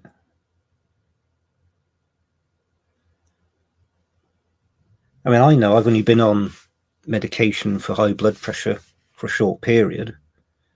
I know one of the things that I said, I didn't know what was wrong with me, was I don't feel normal. I don't feel like I used to feel, but I can't tell you why. And when they put me on the medication, I felt back to my old self. I felt normal again. But Elvis's health problems, they didn't understand them at the time.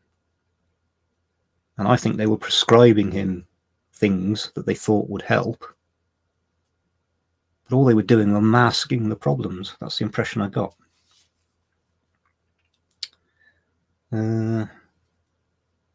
Mark said a lot of problems since birth. Yeah, this is what they're saying. This is what came out of the book. Alan, we don't know for sure, but in 4 years' time, the official autopsy will be released. Kerry, it's hard to believe with so much being said about Elvis. This is one of the problems.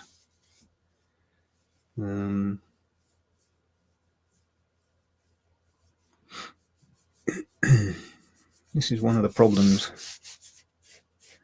Who do you believe? But this is one of the things about the book that I found convincing, that she puts so much medical evidence in there that it's a very strong, convincing argument. It's not a nice book to read. It's not a book, as an Elvis fan, that you want to read. There are things in there that you shouldn't really know about somebody. But for me, it did explain things. As I said, you know, all these stories out there.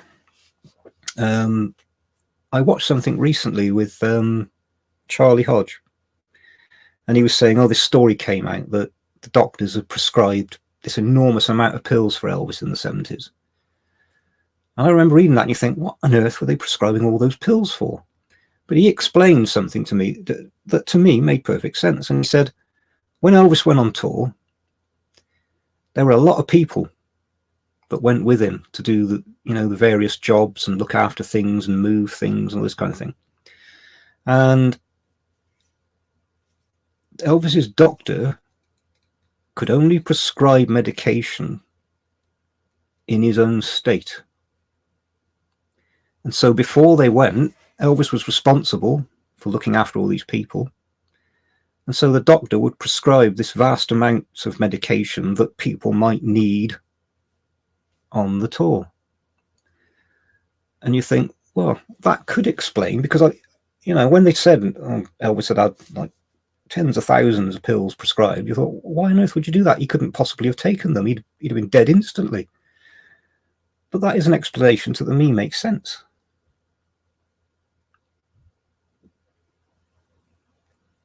Hello, Annie.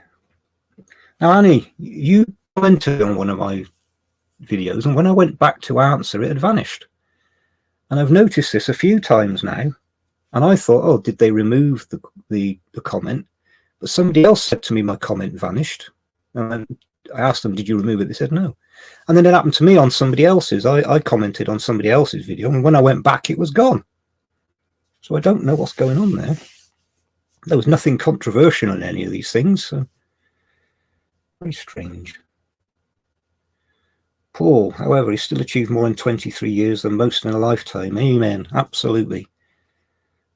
And what's tragic for me is when you think what he did achieve, had he lived, say he'd lived till he was 75, which is not anything major to have expected, what would he have done? Because I don't think he'd have stopped recording and performing for a long time. He'd have kept, I think he would have changed the way he did things, but we'd have had so much more material. All that we missed out on. Annie, Martin Sheen was a great Elvis fan and said once nobody knew how to handle him. Yeah, I've seen that. It's a very good interview he gave when he's talking about Elvis. It's on YouTube. If you haven't seen it, look for it. Martin Sheen on Elvis. Very interesting and a big fan, as you say. Marcus, it's a book you need to read more than want to read. I agree. I didn't enjoy reading the book. I almost actually stopped at one point. But it's a very convincing collection of evidence. And as I said, if you don't believe it's true, then explain to me why there's this long chain of people ending with Lisa Marie who died young because they didn't all have Elvis's lifestyle. His mother and his uncles and grandparents had very different lifestyles, and they all died in their 40s and 50s, overweight, heart problems. Anyway, let's go on to happier things.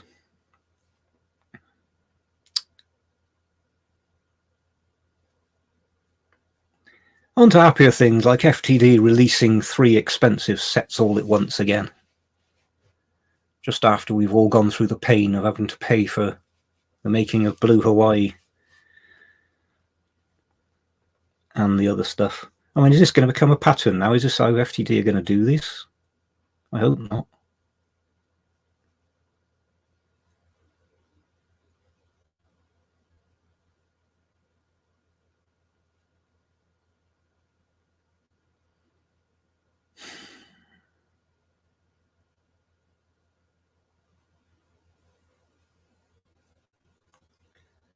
Stephen Broderick, hello. Are you planning to purchase the whole Great Low? Yes, I buy all the sessions, all the FTD session sets. I mean, to me, they should be the ultimate to have every take. What other artist in history are they going to release every take of every song that survives?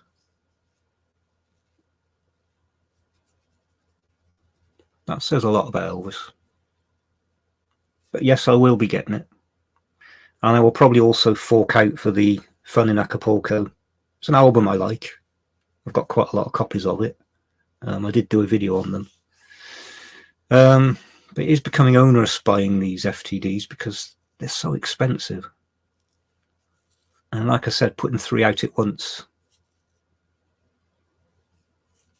I mean, it does kill the live sets for me because I can't afford to buy all 3.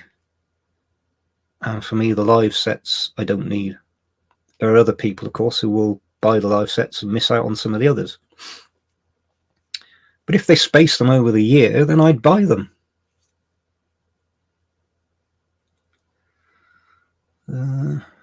Hugh, how great though art is tempting, but I have the bootlegs. Audio will be better though.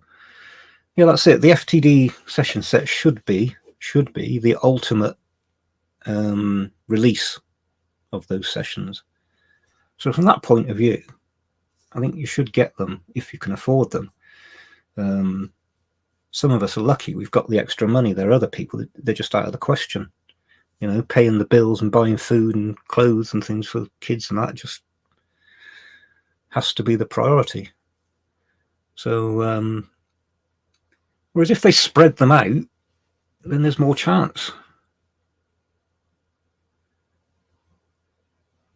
Kerry, haven't you heard Elvis fans are rich? Yeah. Rich in some things. Rich in good taste in music.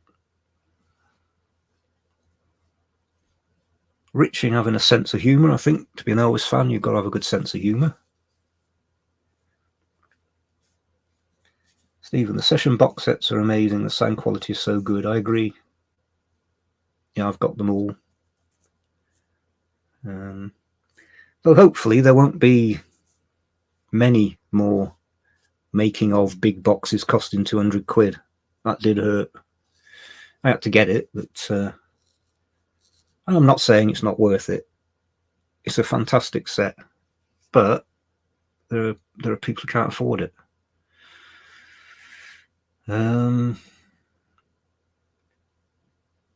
Hugh, the Crosby Collector's series was pretty good as a comparable to the FTD.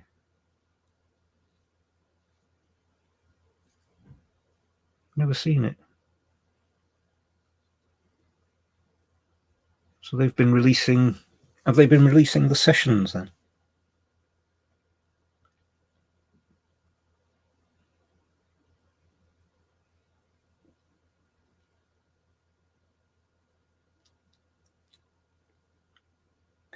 It's where to allocate the money. That's the problem. I'm lucky. I do have spare money. But what do I buy? You know, I want to finish off getting the original albums. There are quite a lot of original American albums I don't have. I don't have the first album, American release. I would like to get it. I like foreign albums that have totally different covers to what we're used to.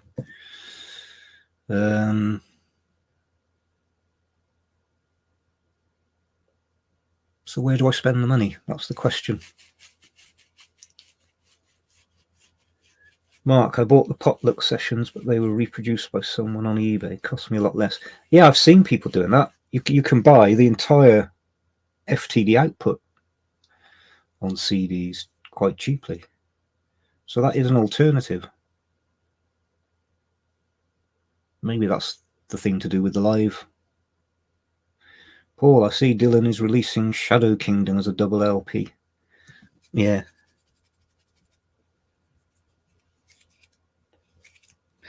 I'm not sure about that. If it was an album of new material, then absolutely I would get it. We'll see. Of course, the Bob Dylan bootleg series is an astonishing collection, and I do have them all. And I tried to buy the complete set because they do it in various versions. If only Elvis had recorded as many unreleased tracks.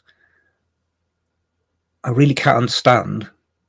If I'd have been RCA, I'd have said to Elvis, we'll build you a studio at Graceland.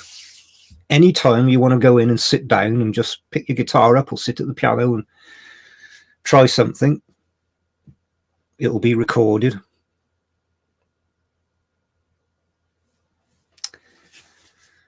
Anyway,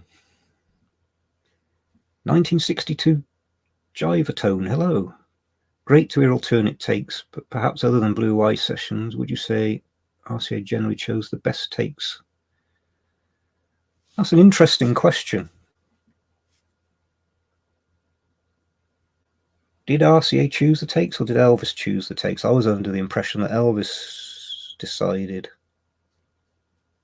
but maybe he didn't.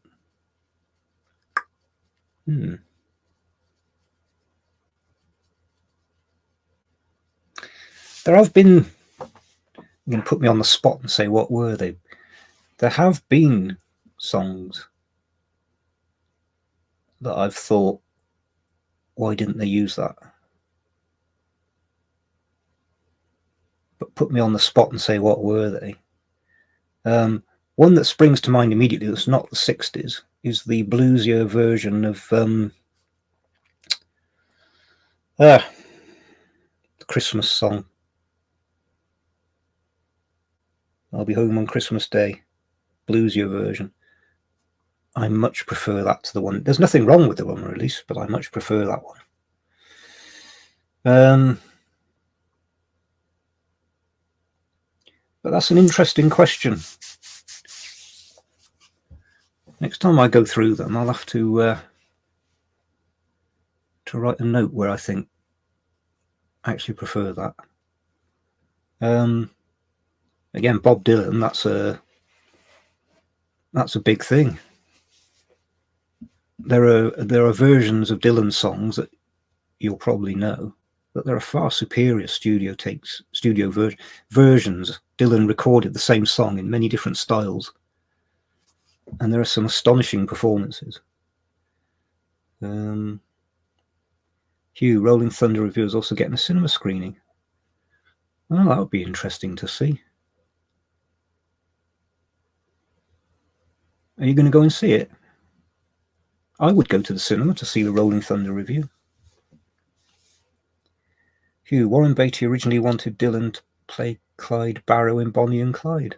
All right. Again, I think if Dylan had played it, I think it would have probably not helped the film. Because as soon as he appeared, your mind would be, that's Bob Dylan. Whereas you want to forget that they're actors. I mean, Elvis never really had that problem because we were watching those films because it was Elvis. So you're never going to forget that that's Elvis.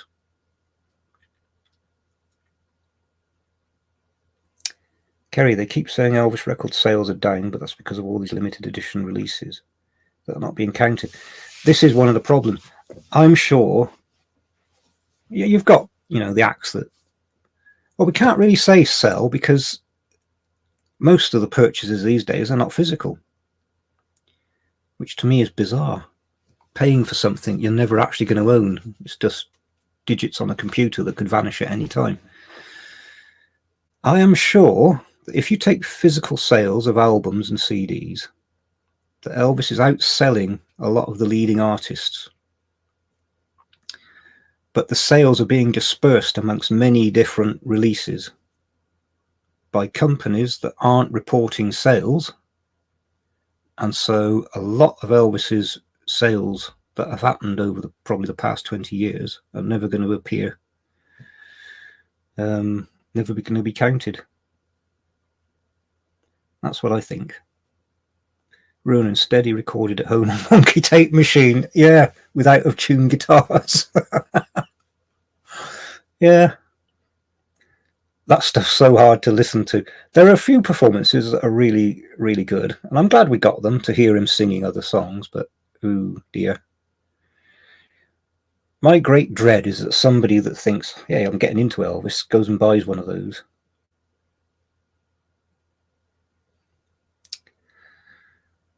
Paul, I would give my back teeth for a recording of Blue Eyes crying.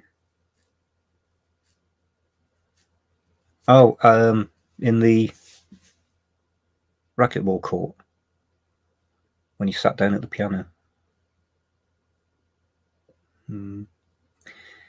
If only the mobile phone had been invented earlier. Think of all the stuff we'd have of Elvis. People with their mobile phones out seeing him out and about. Yeah.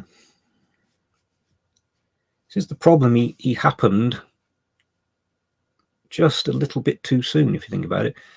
When the shock of Elvis appearing to the world and this huge reaction to it, all we've got are the TV shows, a few poorly filmed live things without good sound. But one of the good things, though, is you look on YouTube, the astonishing amount of cine film that fans shot at concerts in the 70s. I'm blown away by what exists and the quality of it. There's the German chap, Paul something, I might get that wrong, who digitally restores 70s concert footage, and he does a fantastic job. If you look at his channel, the quality of some of this cine film is fantastic. I'm really pleased to see that it exists. And there's been turning up, local news stations when Elvis came to town, and they've sent a camera out, and there's footage of Elvis leaving hotels and fantastic stuff that's appearing. Hugh, I don't think I'll make it to Rolling Thunder. I'll probably see The Wicker Man. All right. I'm going to have to keep an eye out on our cinemas. They've opened one of these cinemas now where the seating is like comfy armchairs or comfy sofas for groups, and they serve your food at your table, and not as many people, a little bit more expensive, but it's really good. And I saw the Elvis film, Baz, there. It's a really nice way of going to the cinema, so I'll keep an eye out. There are a lot of films that I would like to see at the cinema. Alan, I think releasing 3 FTD packages in 1 month is unfair. Yep, we talked about this at the beginning. It's ridiculous. And I think it affects the sales. I can't see why on earth they would do it. I just hope it's not going to become a thing, because this isn't the first time. It seems when they're going to do a vinyl, they're going to do a CD, and they're going to do an expensive set. Space them out.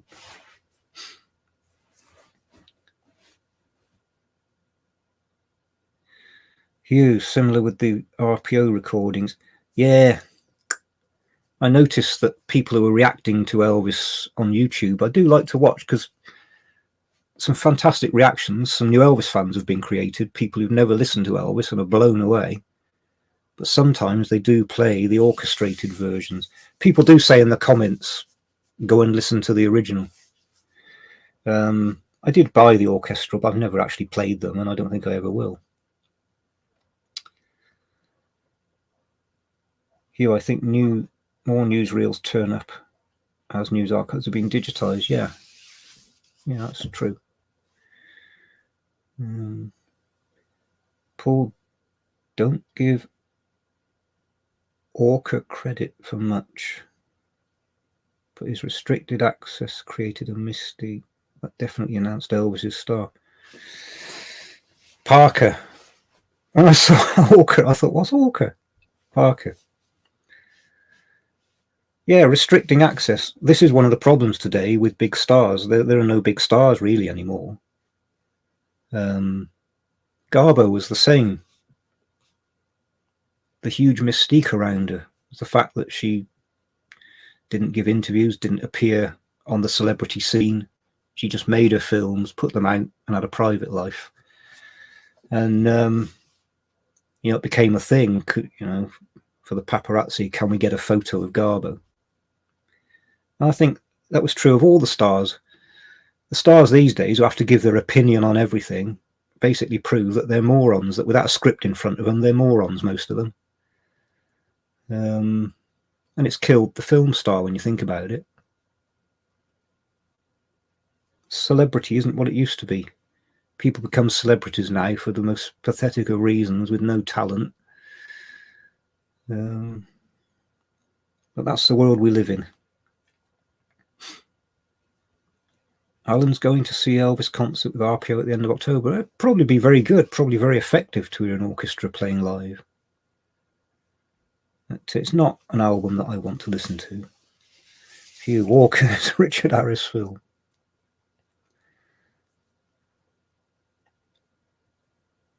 Paul Parker, yep. Fat fingers, small buttons. You don't need fat fingers these days, bloody mobile phones and that. Annie, did you hear that Prince Harry was very disappointed after seeing Graceland? Prince Harry and disappointment are two words that fit very well together. My opinion of Prince Harry has fallen through the floor And so, frankly, I couldn't care less what he thought of Graceland. Anyone that goes to Graceland and is disappointed that it wasn't bigger, it says more about them. I used to have a lot of respect for Harry. Totally gone. I think he's a complete and utter prat. His opinion means nothing to me. To go to Graceland and see what Elvis achieved, his life story, the kind of man he was, and to come out saying, "Oh, I thought it'd be bigger." Harry's a prat. So don't put any store in anything that Harry says about anything. Yeah, he probably came out with thinking, "Oh, my mansion's bigger than Elvis's." Yeah, all right.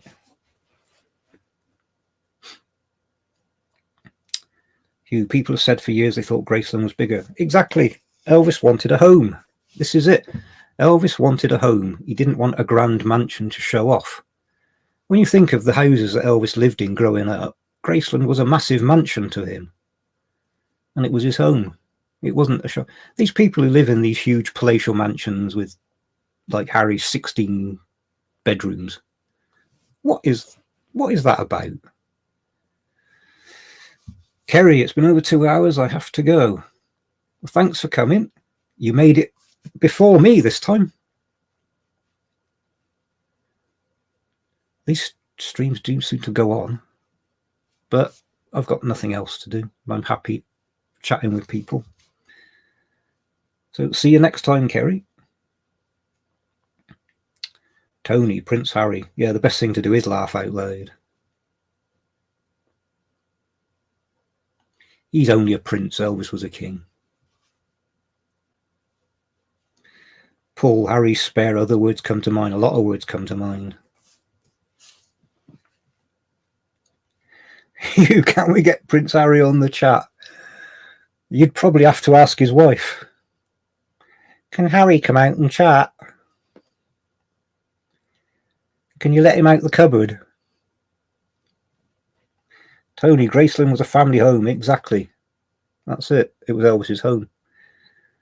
I mean, you see, when these stars used to do this thing on MTV where the cameras came in, you looked at it and thought, you do not live there.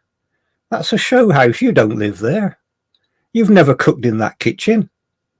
No food has ever been in that kitchen.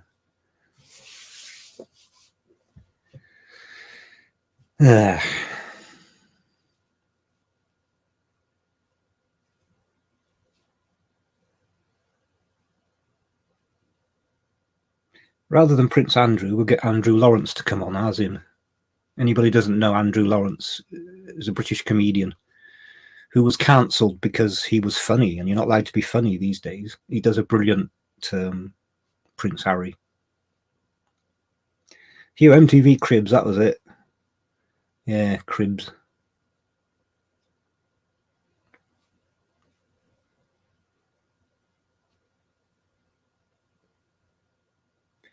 We used to have a ridiculous television show here.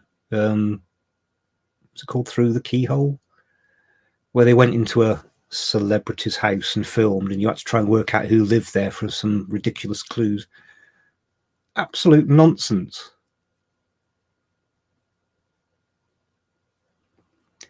Strange things that pass for entertainment.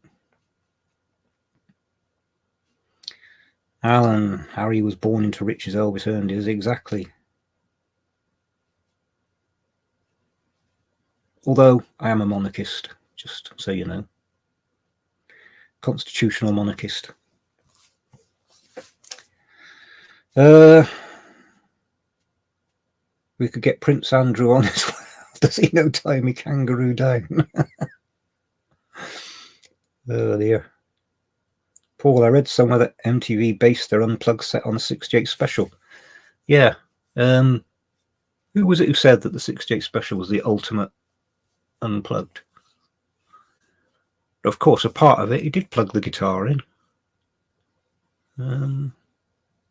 But yeah, the setting, the idea of having a famous singer sitting in an intimate setting, singing his greatest hits, acoustically, yeah, I can see that idea did come from that. But somebody said, I can't think who it was, that the 68 special was the ultimate unplugged session. Hugh, who would live in a house like this? Lloyd Grossman, that was it. What a ridiculous program. When you think about it.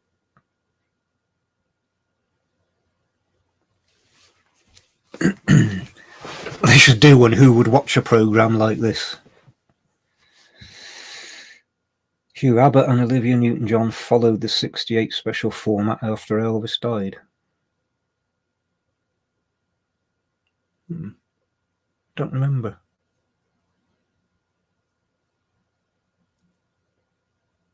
Bay King. I also like Dylan and could have seen Elvis record Nashville Skyline. There's a lot of Dylan songs I would love to have heard Elvis sing.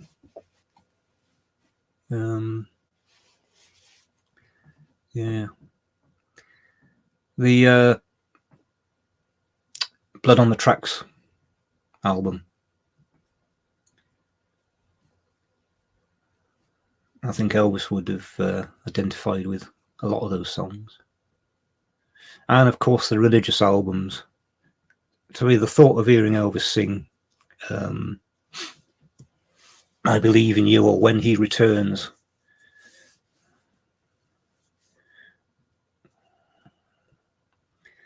I think Elvis might have been inspired, if he'd have heard those albums, to do another religious album. Because there are some astonishing songs that Dylan wrote during that period.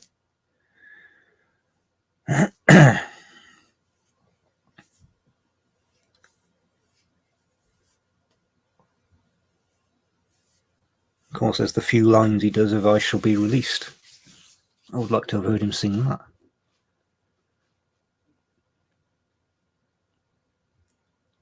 Hugh, a better producer than Felton Jarvis might have encouraged Elvis to sing I Shall Be Released when he dropped a few lines. Yeah, I think that's the danger when you work with the same people all the time.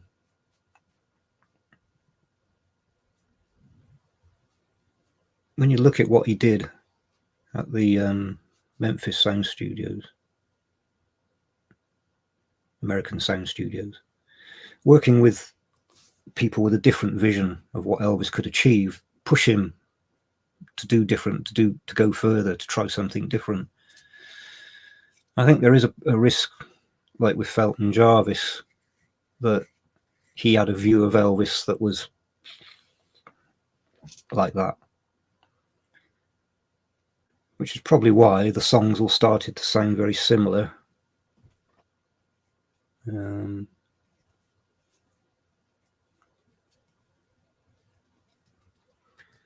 Jarvis was an Elvis fan and basically on the payroll. And this is a problem when you work with somebody who's a big fan.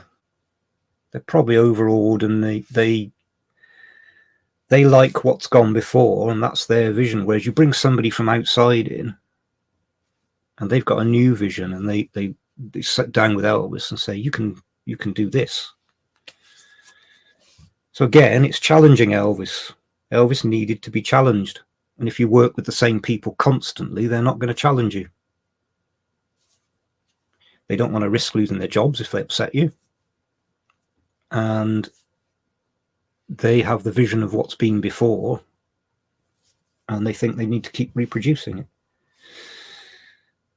Paul, does anyone watch the YouTube reaction videos? Hard to believe people say they've never heard Elvis. I do. I like watching them. And generally, it's a very, very positive reaction. And as I said, I've seen people who've, particularly Black Americans, who've started off saying, I was brought up to not like Elvis because he stole music and he was a racist and blah, blah, blah, blah, blah. And then they listen to Elvis and their minds are completely reversed. And they say, you know, I've been lied to all these years. And they've reacted to many Elvis songs and they've become fans. I've seen some who visited Graceland who've become full-blown fans. And a lot of people who, you say it's hard to believe, that there's a couple that I've been listening to recently who grew up with hip hop, and that's their thing. And so if Elvis, the Beatles, Bruce Springsteen, Bob Dylan, Jimi Hendrix, ABBA came on, they just didn't want to hear it. And they've started listening to things. And one of the good things is they're being recommended to listen to In the Ghetto, If I Can Dream, Bridge Over Troubled Water, What Now My Love, American Trilogy. They're being sort of steered to go for the big wow moments, and they're getting into Elvis, and then they sort of progress to hear other things. Annie, do you like watching the rehearsals? Yeah, I find the rehearsals fascinating. One of the things I loved about That's the Way It Is when I first saw it was to see not Elvis the star, but Elvis the musician, Elvis the creator. And the input he had, it was clear that he was in control, that he was telling them what he wanted to hear, what he liked, what worked. So I do like the rehearsals. I do find them fascinating. Jive Tone. Real Turn It Takes, Take 8 of He Knows Just What I Need and One of Fever are superb. I do find the first takes of a lot of songs really interesting. Yeah, it'd be interesting to have an album of first and master takes to compare. Would love to hear Elvis's covers for Simple Twist of Fate. Yeah, there's a lot of Bob Dylan songs that Elvis would have, that were really suited Elvis. Paul, heard so many African Americans change their opinion. Exactly. Yep, that's one of the great things. Yeah, and I've heard one say, no, I was lied to growing up. I was lied to. I was told Elvis was a racist. How that can still be a thing, I think you have to willfully set your mind to still have that attitude about Elvis. The evidence is just so overwhelming, so much of it. And not even evidence, facts. He was not a racist, and it's factually proven. So to still have that mindset, you have to deliberately set out. But sadly, there are people like that in the world.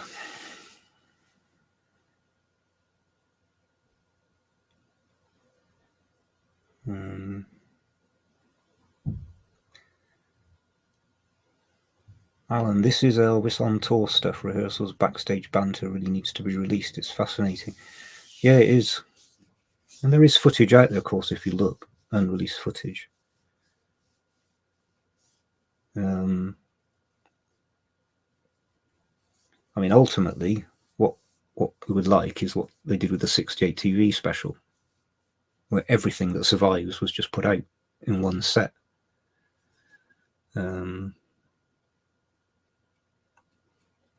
That would be fantastic. How big a set would it be? How many DVDs would it be? Because as we know, to make a film, they film thousands of hours of footage to make a 1.5 hour film.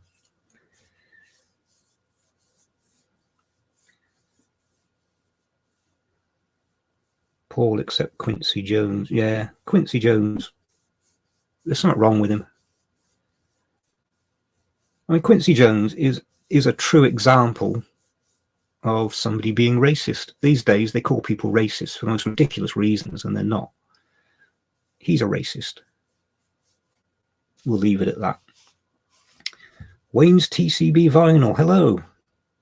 When Rolling Stone released 200 Greatest Singers of All Time, a lot of negative reaction from people on YouTube.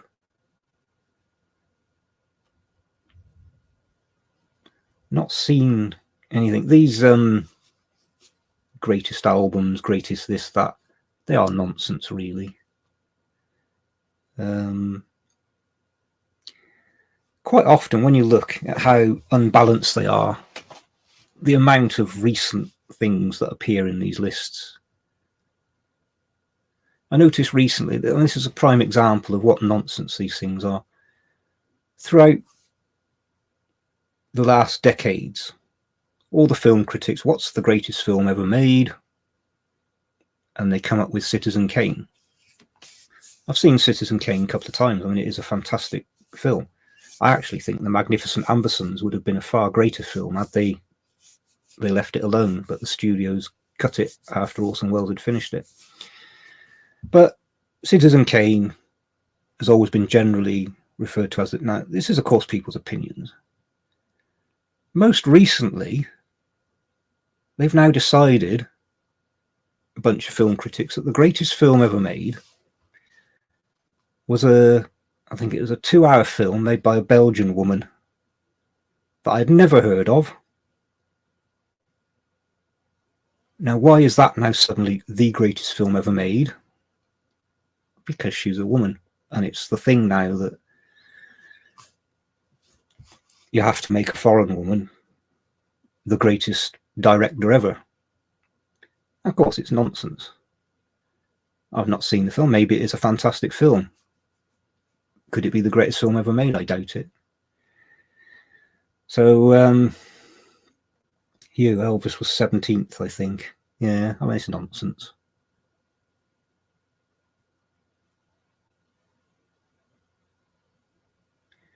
Whoever they put above him, if you just objectively put their careers side by side. Annie, what do you think of Priscilla getting 5 million? I've not seen the story. What's she getting 5 million for? You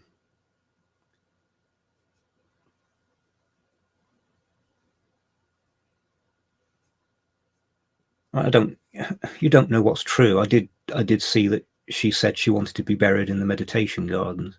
I hope she didn't say that. And I don't think she should be. I don't think anybody else should be buried there. But I don't know what is she getting 5 million for? Hugh, Jean Dielman. Is this the Belgian woman? Jean Dielman, is that her name?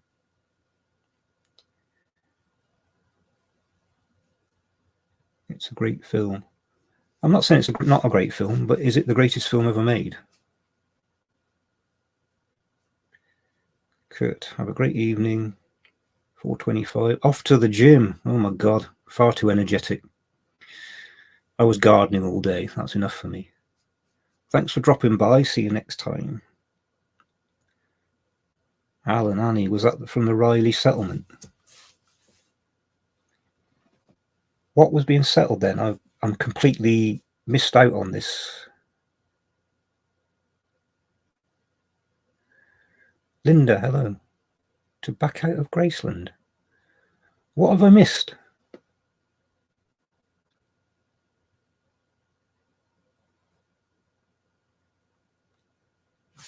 I have to say, I don't take as much notice of Priscilla and Riley news. So I'm not sure what this is about. Eugene Dillman, that's the film. All right. Wouldn't be my top pick. No, my problem with it is, where's it been all these years if it's the greatest film ever made?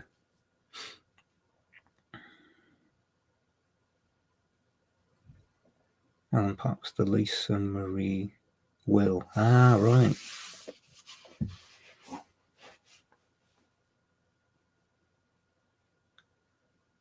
So Priscilla got 5 million. Why would you leave your parents' money? Or your parent money?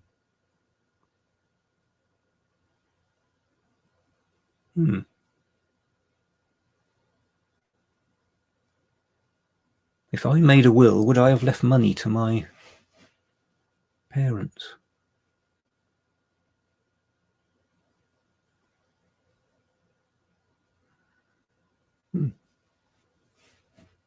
I've never thought of that. That never occurred to me. You leave it to your kids. It's not like she needs the money. Wayne's, Aretha was number 1, Whitney number 2. Yeah.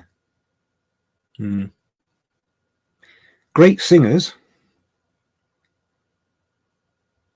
See, this is the problem these days because of the nonsense that goes on. My immediate thought is 2 black women.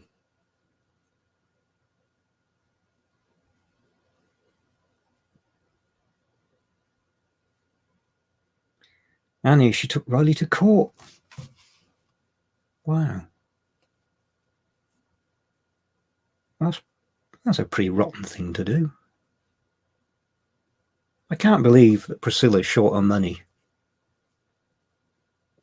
To take your grandchild to court to get money from your dead daughter's estate is a pretty rotten thing to do.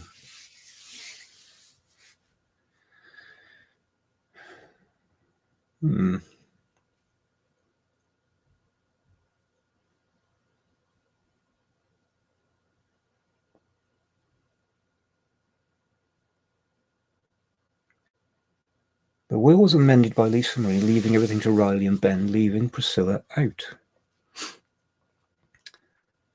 Okay, so that's what Lisa Marie wanted. It's her estate. They're her kids.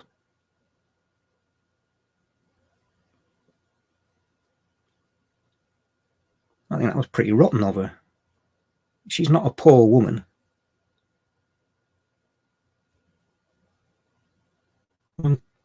I'm shocked that she did that. I think that's pretty horrible.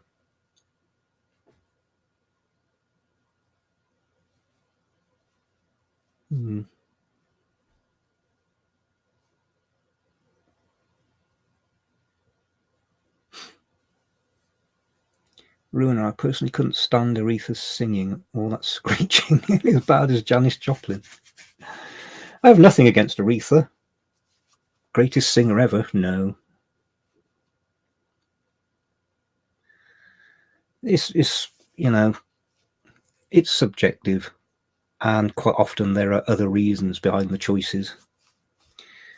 I think these days, if you're going to choose the greatest anything, it's going to probably be a woman, and probably be a black woman, because these are the times we live in.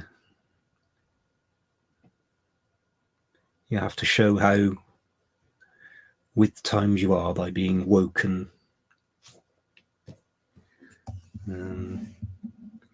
I remember many years ago, perhaps I was being Nostradamus at the time, I attended a training thing with the company I work for, because I've been promoted to a position where I would be interviewing potential recruits for positions. And this was a long time ago. This had been in the 1990s. And the person was saying, you know, about it wasn't as bad back then, but they're saying about things you have to be careful of. And I actually said, what if a female lesbian one-legged black woman applied for the job? Can you turn her down? And he said, it'd be difficult. These days, it would be impossible. Anyway, how do we get onto these strange subjects? There was changes in Lisa's will that didn't ring true. It was taken to court to judge if the amendments were genuine. Wow. The mystery deepens. Banny, hello. Annie, it's all politics. It certainly is. That's the problem. Politics got into everything where it doesn't belong.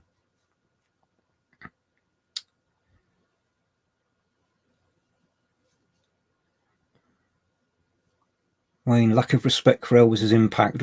We have actually talked about this before. The music media, the music press, seems to be determined at every possibility to diminish Elvis's achievements. I mean, one of the grossest injustices was the chap in charge of is it Billboard, who is a confessed huge Beatles fan, decided that the Billboard #1s should only count from, is it 1959? So Elvis went from being the #1 artist for #1s in America to be third, and the Beatles suddenly became the first, even though, if you look at the record books, Elvis has had more number ones. So now officially, if you look up who's had the most number ones on the Billboard charts, it's the Beatles, even though Elvis had more number ones. Hugh, Steve's quiz. Oh, yeah. The Irish chap, his channel. Runa, who duet screaming match with Whitney as you to consider going Van Gogh?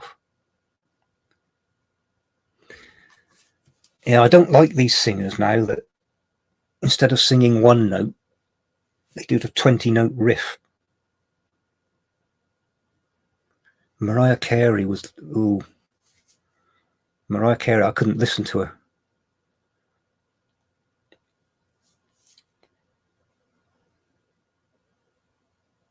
Alan, I read that Jerry Schilling helped smooth things over between Priscilla and Riley.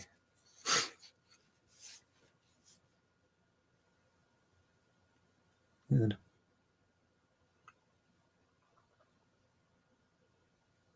Hugh, the Hot 100 started in 58. Elvis had number one hits before the Hot 100 was created.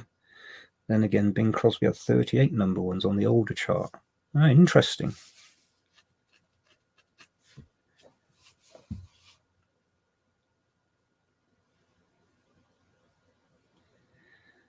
So as is quite often the truth, it's not the facts, it's how they're presented, which is one of the great problems we have these days. I know here in the UK, the BBC now is atrocious. The quality of journalism generally is probably the worst it's ever been. At a time when we desperately need investigative journalism, we've got a bunch of woke morons who are at the beck and call of the elite.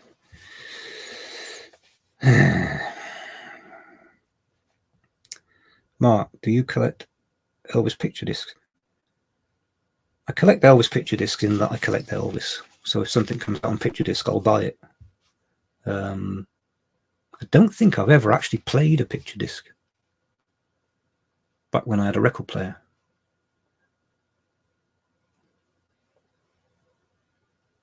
Because when things come out on picture disc, all black vinyl, you should always get both. Because historically what happened was everybody bought the picture disc, the coloured vinyl, and the black vinyl actually became scarcer. Danny, going to sometimes question really why didn't Elvis have publicity photos on the 70s albums. Parker wanted a concert photo on every album to sell concert tickets. Yeah, it was a bit silly, wasn't it? And it must have confused the general record buying public who weren't Elvis fans. They probably assumed that these were live albums, especially like when on from Elvis Presley Boulevard you put recorded live on the front. Runa, my mistake. I think the UK album chart started in 58, the singles chart in 52.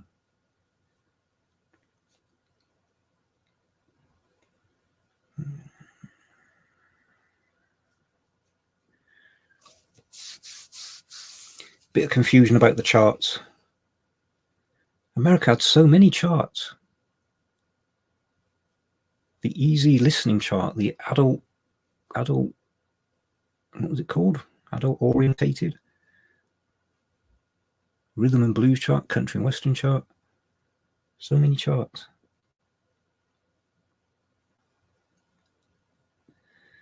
Alan, back in the 80s, Elvis record sales would put it over 1 billion. It's now 2023 and still the same number. Yeah, this is the problem. I think Elvis's record sales, as vast as they are, have been vastly underreported. You look at Elvis's catalogue, back catalogue, he was pretty much always in production, which is why we have so many variations, so many versions of things. And it was in production all around the world. Many countries were producing their own albums. I think a lot of them, the record sales weren't reported. I think today they're not going to be reported at all because so many small companies are issuing Elvis product and it's being bought.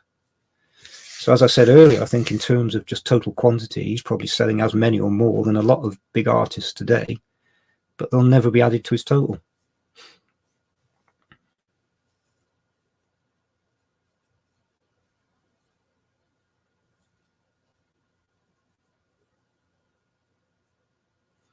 Adult contemporary, is that what it was?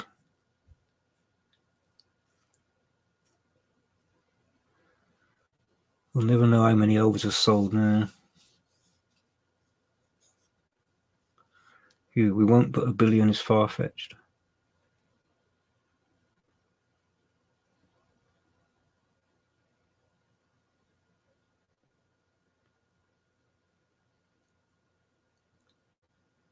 Paul, look at the Gold Standard series. How many of them were sold? Exactly. And they never went out of print. They were... The Gold Standard series was specifically created to keep Elvis's back catalogue in print. Why? Because they were still selling. If they never sold, and there were warehouses full of them, they'd have stopped making them.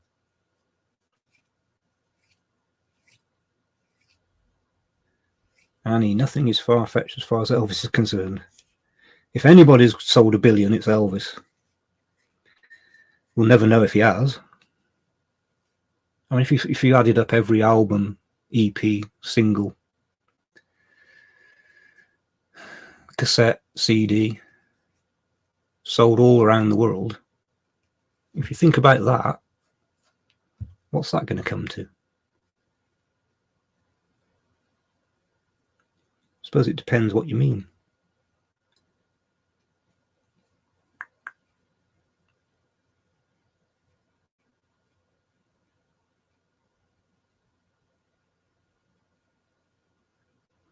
But when you see nonsense like American country chap whose name escapes me, this keeps happening, when officially he's sold more records than Elvis, and even he says, of course, that's nonsense. Who comes up with these things?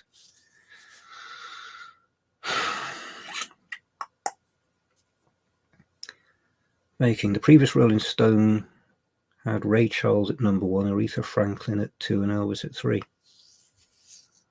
Yeah.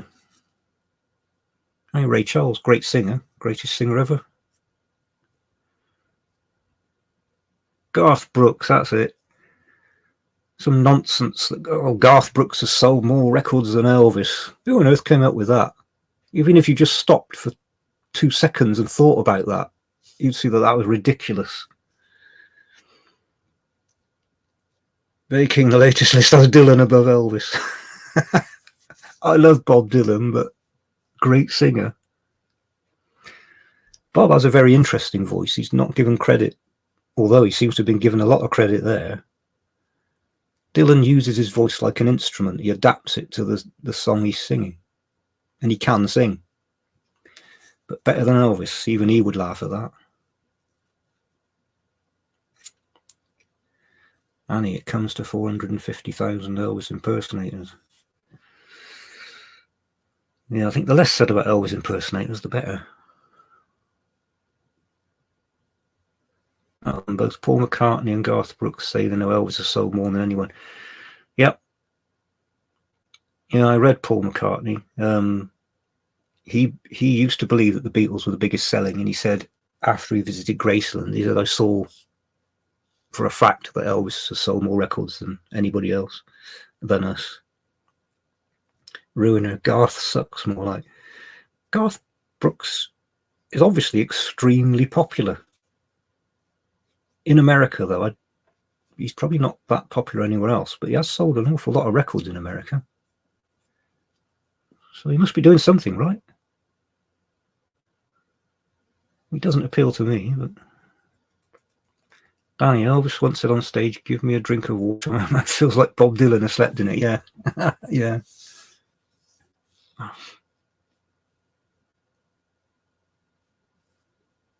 I wonder what would have happened if they had got into the studio together, if that session had actually taken place. I think Bob would not have done much singing. I think he'd have been too overawed, too self-conscious. But he might have sparked Elvis into singing some amazing songs.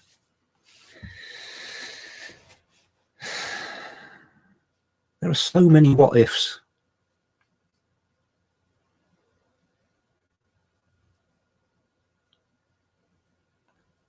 You know, what would have happened if David Bowie had produced an Elvis session, which there was talk of, and that Elvis wanted to record Golden Years? What if that last session had happened? What would they have produced? What songs would we have today if Elvis had turned up at that last session? We know some of the songs that were slated to have been sung, but there weren't many, so Elvis would have obviously performed more. And how different would the Moody Blue album have been? Because that was the reason for this session in January 77 in Nashville, where the musicians and the recording engineers and everyone turned up and Elvis didn't. And it was to record the songs to put on Moody Blue, which of course they had to put some live songs on to fill the album up.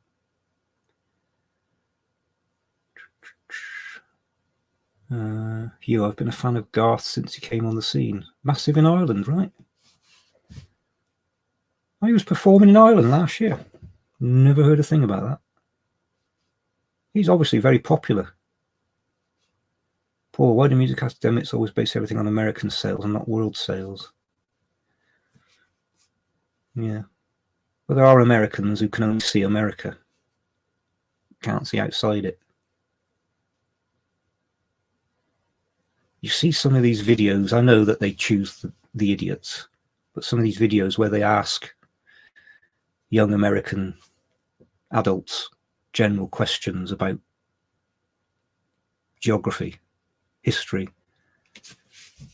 Wow. How can you go through an education system and be so dumb? Now, obviously, they choose the people that can't answer the question. They'll give stupid answers, and they probably leave out the ones that answer it correctly. But it's probably the same all over the world, though. You'll find kids like that.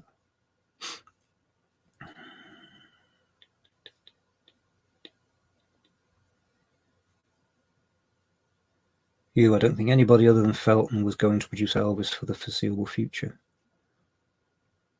Yeah, you see, again, you don't know what's true. But I'm sure I read that Elvis actually came up with the idea of working with David Bowie. Now, maybe that's a faulty memory, but that's the memory I have. Alan Parks. Freddie Mercury said David Bowie was an encyclopedia on Elvis. Yeah. And again, what if Freddie Mercury had worked with Elvis? Because I see similarities with Freddie and Elvis. This sort of bombastic showman, huge production. I do see a connection. Ruiner, I even heard of the Elvis Bowie session story. Yeah. Oh, never heard. Yeah, it is out there.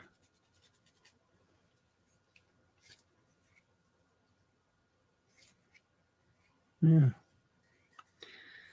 Jiverton, David Bowie's born. He was born on the 8th of January. Yeah, he did share Elvis's birthday, David Bowie.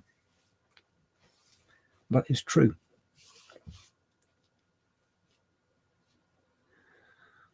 Wayne, do you have many vinyl releases from the 90s? Yeah, I was buying, anytime anything came out, I was buying it.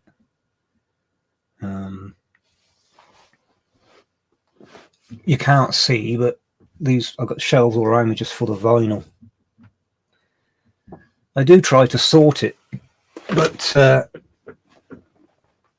mysteriously things keep going out of order. I can't imagine why. I'm sure when I take them out and put them back, I'm sort of putting them back in the right place, but they move themselves around at night. I'm sure they shuffle themselves.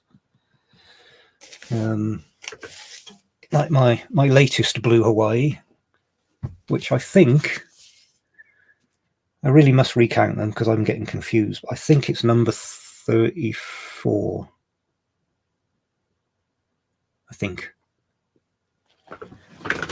Now I know that my blue Hawaiis live here because there's 34 of them, and so I don't need to be careful where I put it back. I just sort of pull this open and slot it in, and I can be confident that it's among the blue Hawaiis, because they start there and then end somewhere over here. So I've tried to get all the film soundtracks pretty much on here. There are some dotted about. I've actually cleared. I used to have a printer up here, and then I thought, it's a Wi-Fi printer. Why do I need it there? I can put it anywhere in the house. So that's gone. So that's got more stuff. And I cleared that space there, which had some odd bits and pieces. So my US EPs are now up there, and some recent stuff has gone there until I actually decide where it's going to live. So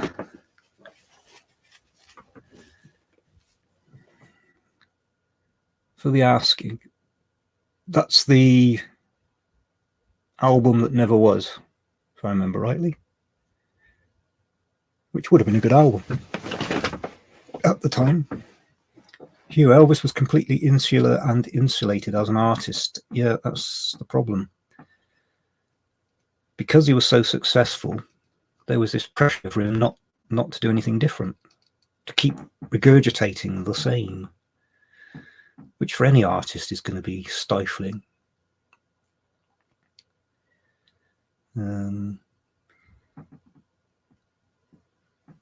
But I'm surprised they don't see that, because you look at people like Dylan and David Bowie, they just constantly kept reinventing themselves. And they would get stick for it. You know, Dylan went electric, he got stick for it. Dylan went religious, he got stick for it. Dylan did Nashville, started doing country, he got stick for it. Dylan did the album of covers, he got stick for it. And then further on, they look back and go, you know what, that was actually fantastic.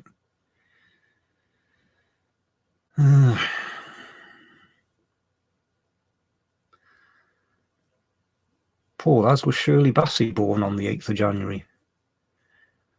Yeah, that rings a bell. Yeah.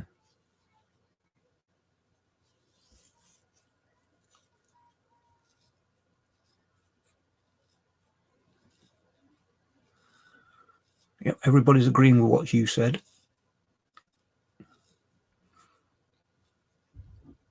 Elvis needed the challenge, and when he was challenged, he far surpassed.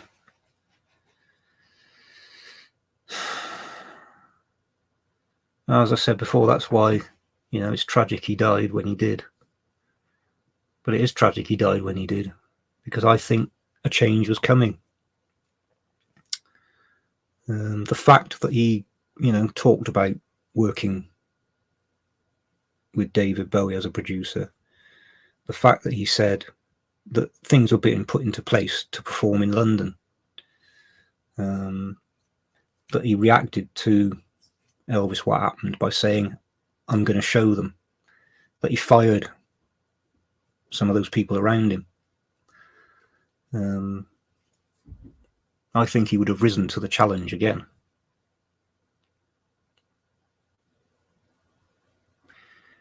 Hugh, there's footage of Shirley Bassey at Elvis's opening night in 1969. Is there? Shirley Bassey.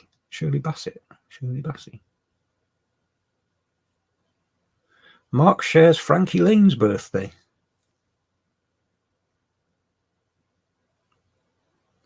Frankie Lane, I know the name, but I don't know why I know the name.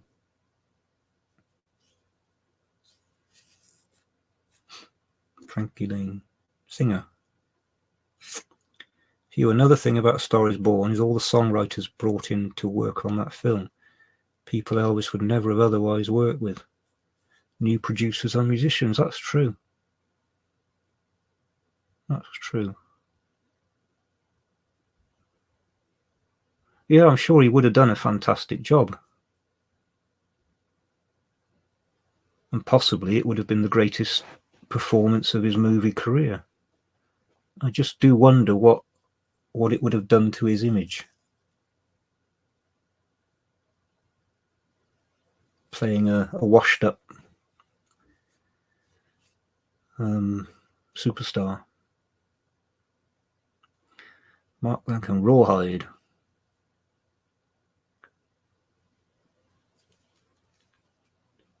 Ah, right, the song. Right. Here, there was a news crew interviewing stars before the first Vegas show. Juliet Price was interviewed, and there was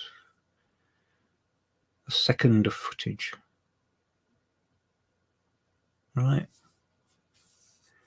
I probably have, if I saw it, I'd probably go, oh yeah, that. But I can't remember.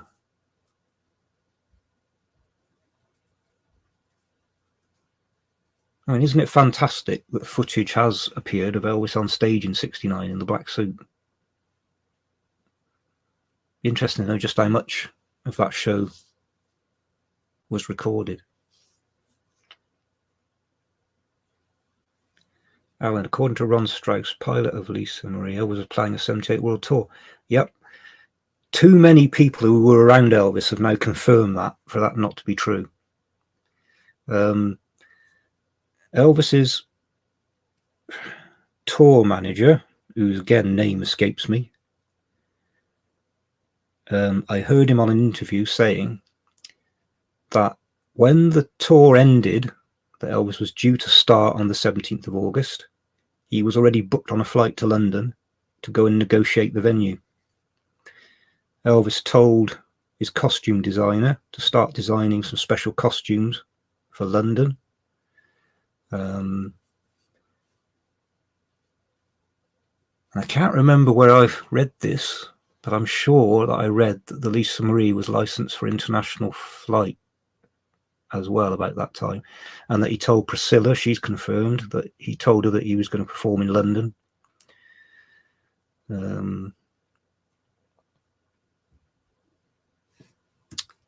Yeah, if only. Poor Frankie also sang I Believe, and he gave me a mountain. All right. I'll have to look him up because I can't imagine his voice in my head. I probably have heard him at some point, but here, this second is professional footage. Blink and you'll miss it. Why would they have filmed a second?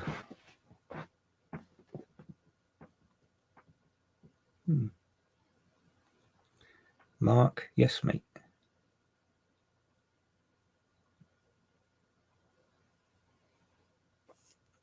Not sure that was yes, mate, too.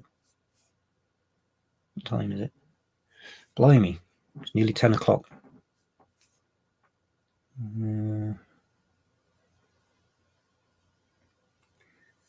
Nearly 3 hours been going. So I shall probably have to get off pretty soon. Didn't realise it was that late.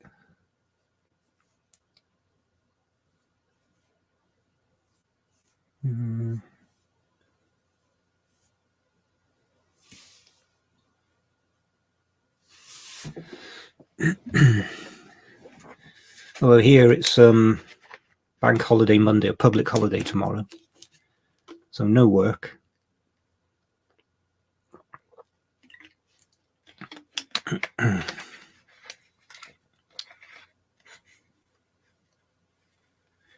I think Elvis was probably too nervous to have a full show filmed.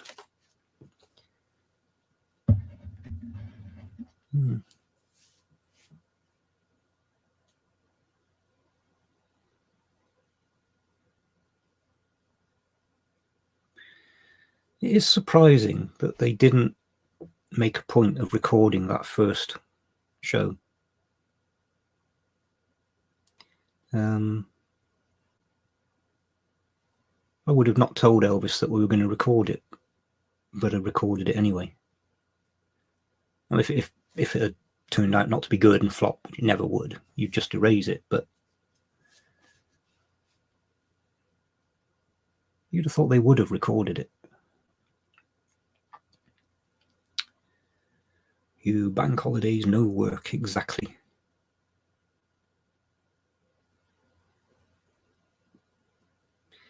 Alan, yes, I read Lisa Marie was being licensed for international travel and Elvis was ordering a new jet. Yeah, there's no doubt that he was planning to come to London to perform.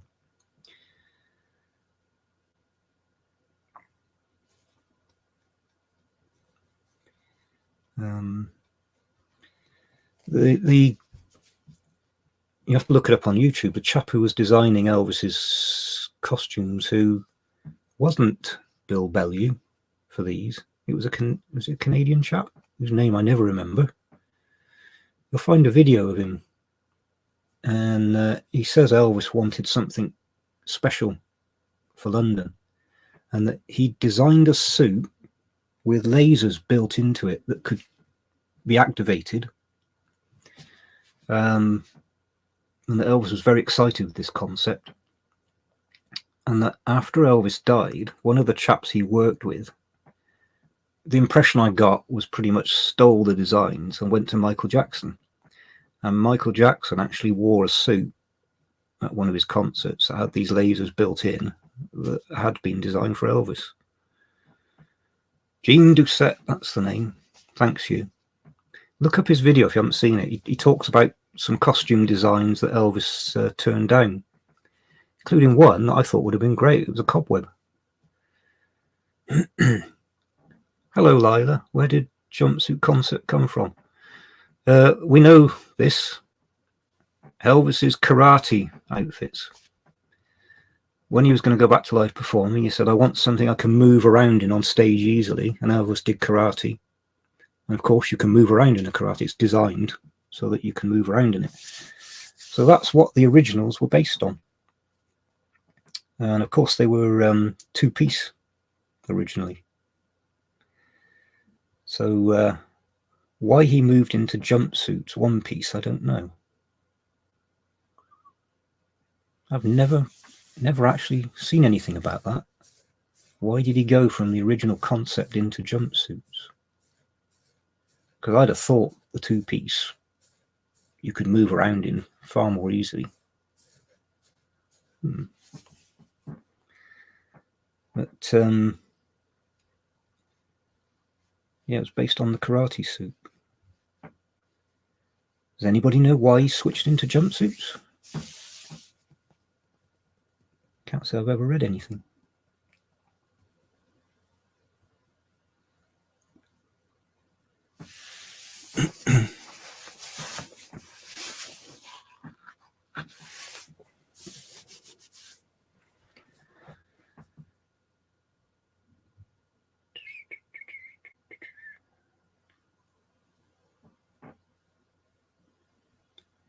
Lila, then massive belts and capes. And big collars. Now the capes, of course, I do find the idea that Elvis got that from the comic books. I do find that convincing. If you look, Elvis was a big comic reader. And as he said when he got the JC's award, that he read comics and he was the hero of the comic. And when you look at the poses he struck, and the capes, and the TCB lightning bolt, I can believe that. The belts, I don't know how the belts came about. I quite like the macrame belts that he wore sometimes. More subtle. I think some of the suits, sort of around 76, did go too far. The plunging necklines, I don't think they did him any favours at all. It got a bit out of hand, some of the suit designs. I think always the simpler they were, the better they looked on him. Right, Alan's off. I think a lot of us in the UK now, it's getting towards bedtime. David, Elvis loved his cheeseburgers. That's why he enjoyed jumpsuits. Yeah.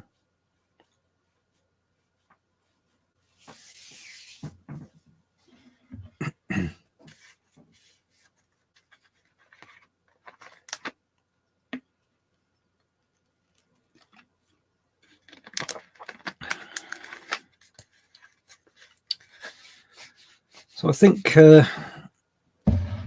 it's time to call it a night. It's been over 3 hours. Lina, do you think it's true that Elvis, the Beatles, Sinatra all seen each other as threats, or do you think they got on? I don't think they saw each other as threats. They had their own niche, their own area. They didn't harm each other. So I don't think there was any bad blood or anything between them. Mal, good night, Mal. See you next time. So thank you for everybody for turning up. I did manage to give notice this time. Paul, small bugs out of the attic. Yeah, I need to get up in the attic. The light up there has stopped working, which is a problem. I changed the bulb and I checked the fuse in the switch. So I don't know. I'm not an electrician. So that is a problem. I'll get sorted. But I do need to sort out what is still up there. There's a lot of junk up there that I need to get down and get rid of. And then we'll find out what's up there. Mark, thank you. Hugh, notice is good. Yeah, I managed it this time. So, David, no, I haven't got the MSG set yet. I would like to get it, but this new announcement of the How Great Thou Art sessions and Fun in Acapulco has thrown a spanner in the works again. Can I afford to get them? Get that? I would rather have the How Great Thou Art sessions. How to apportion the money. So thanks to everyone for turning up. Sorry to those who've turned up very recently. It has gone 10 o'clock at night. So I think my wife has now gone to bed, so she'll probably be complaining in a minute that I'm making noise. I'll try and give advance notice next time as well. Thursday, I'm off to the Finnish ambassador's residence for a reception for my book. That should be good. Probably lots of military attaches and me stood on the end, feeling completely out of place, but that'll be interesting. So thanks for everyone for coming, and we'll do this again soon. I must make some new videos.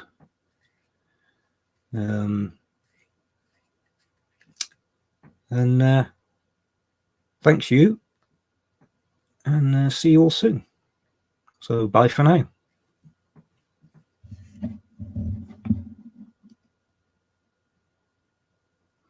Yes, Ruiner.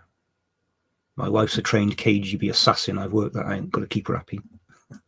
Bye.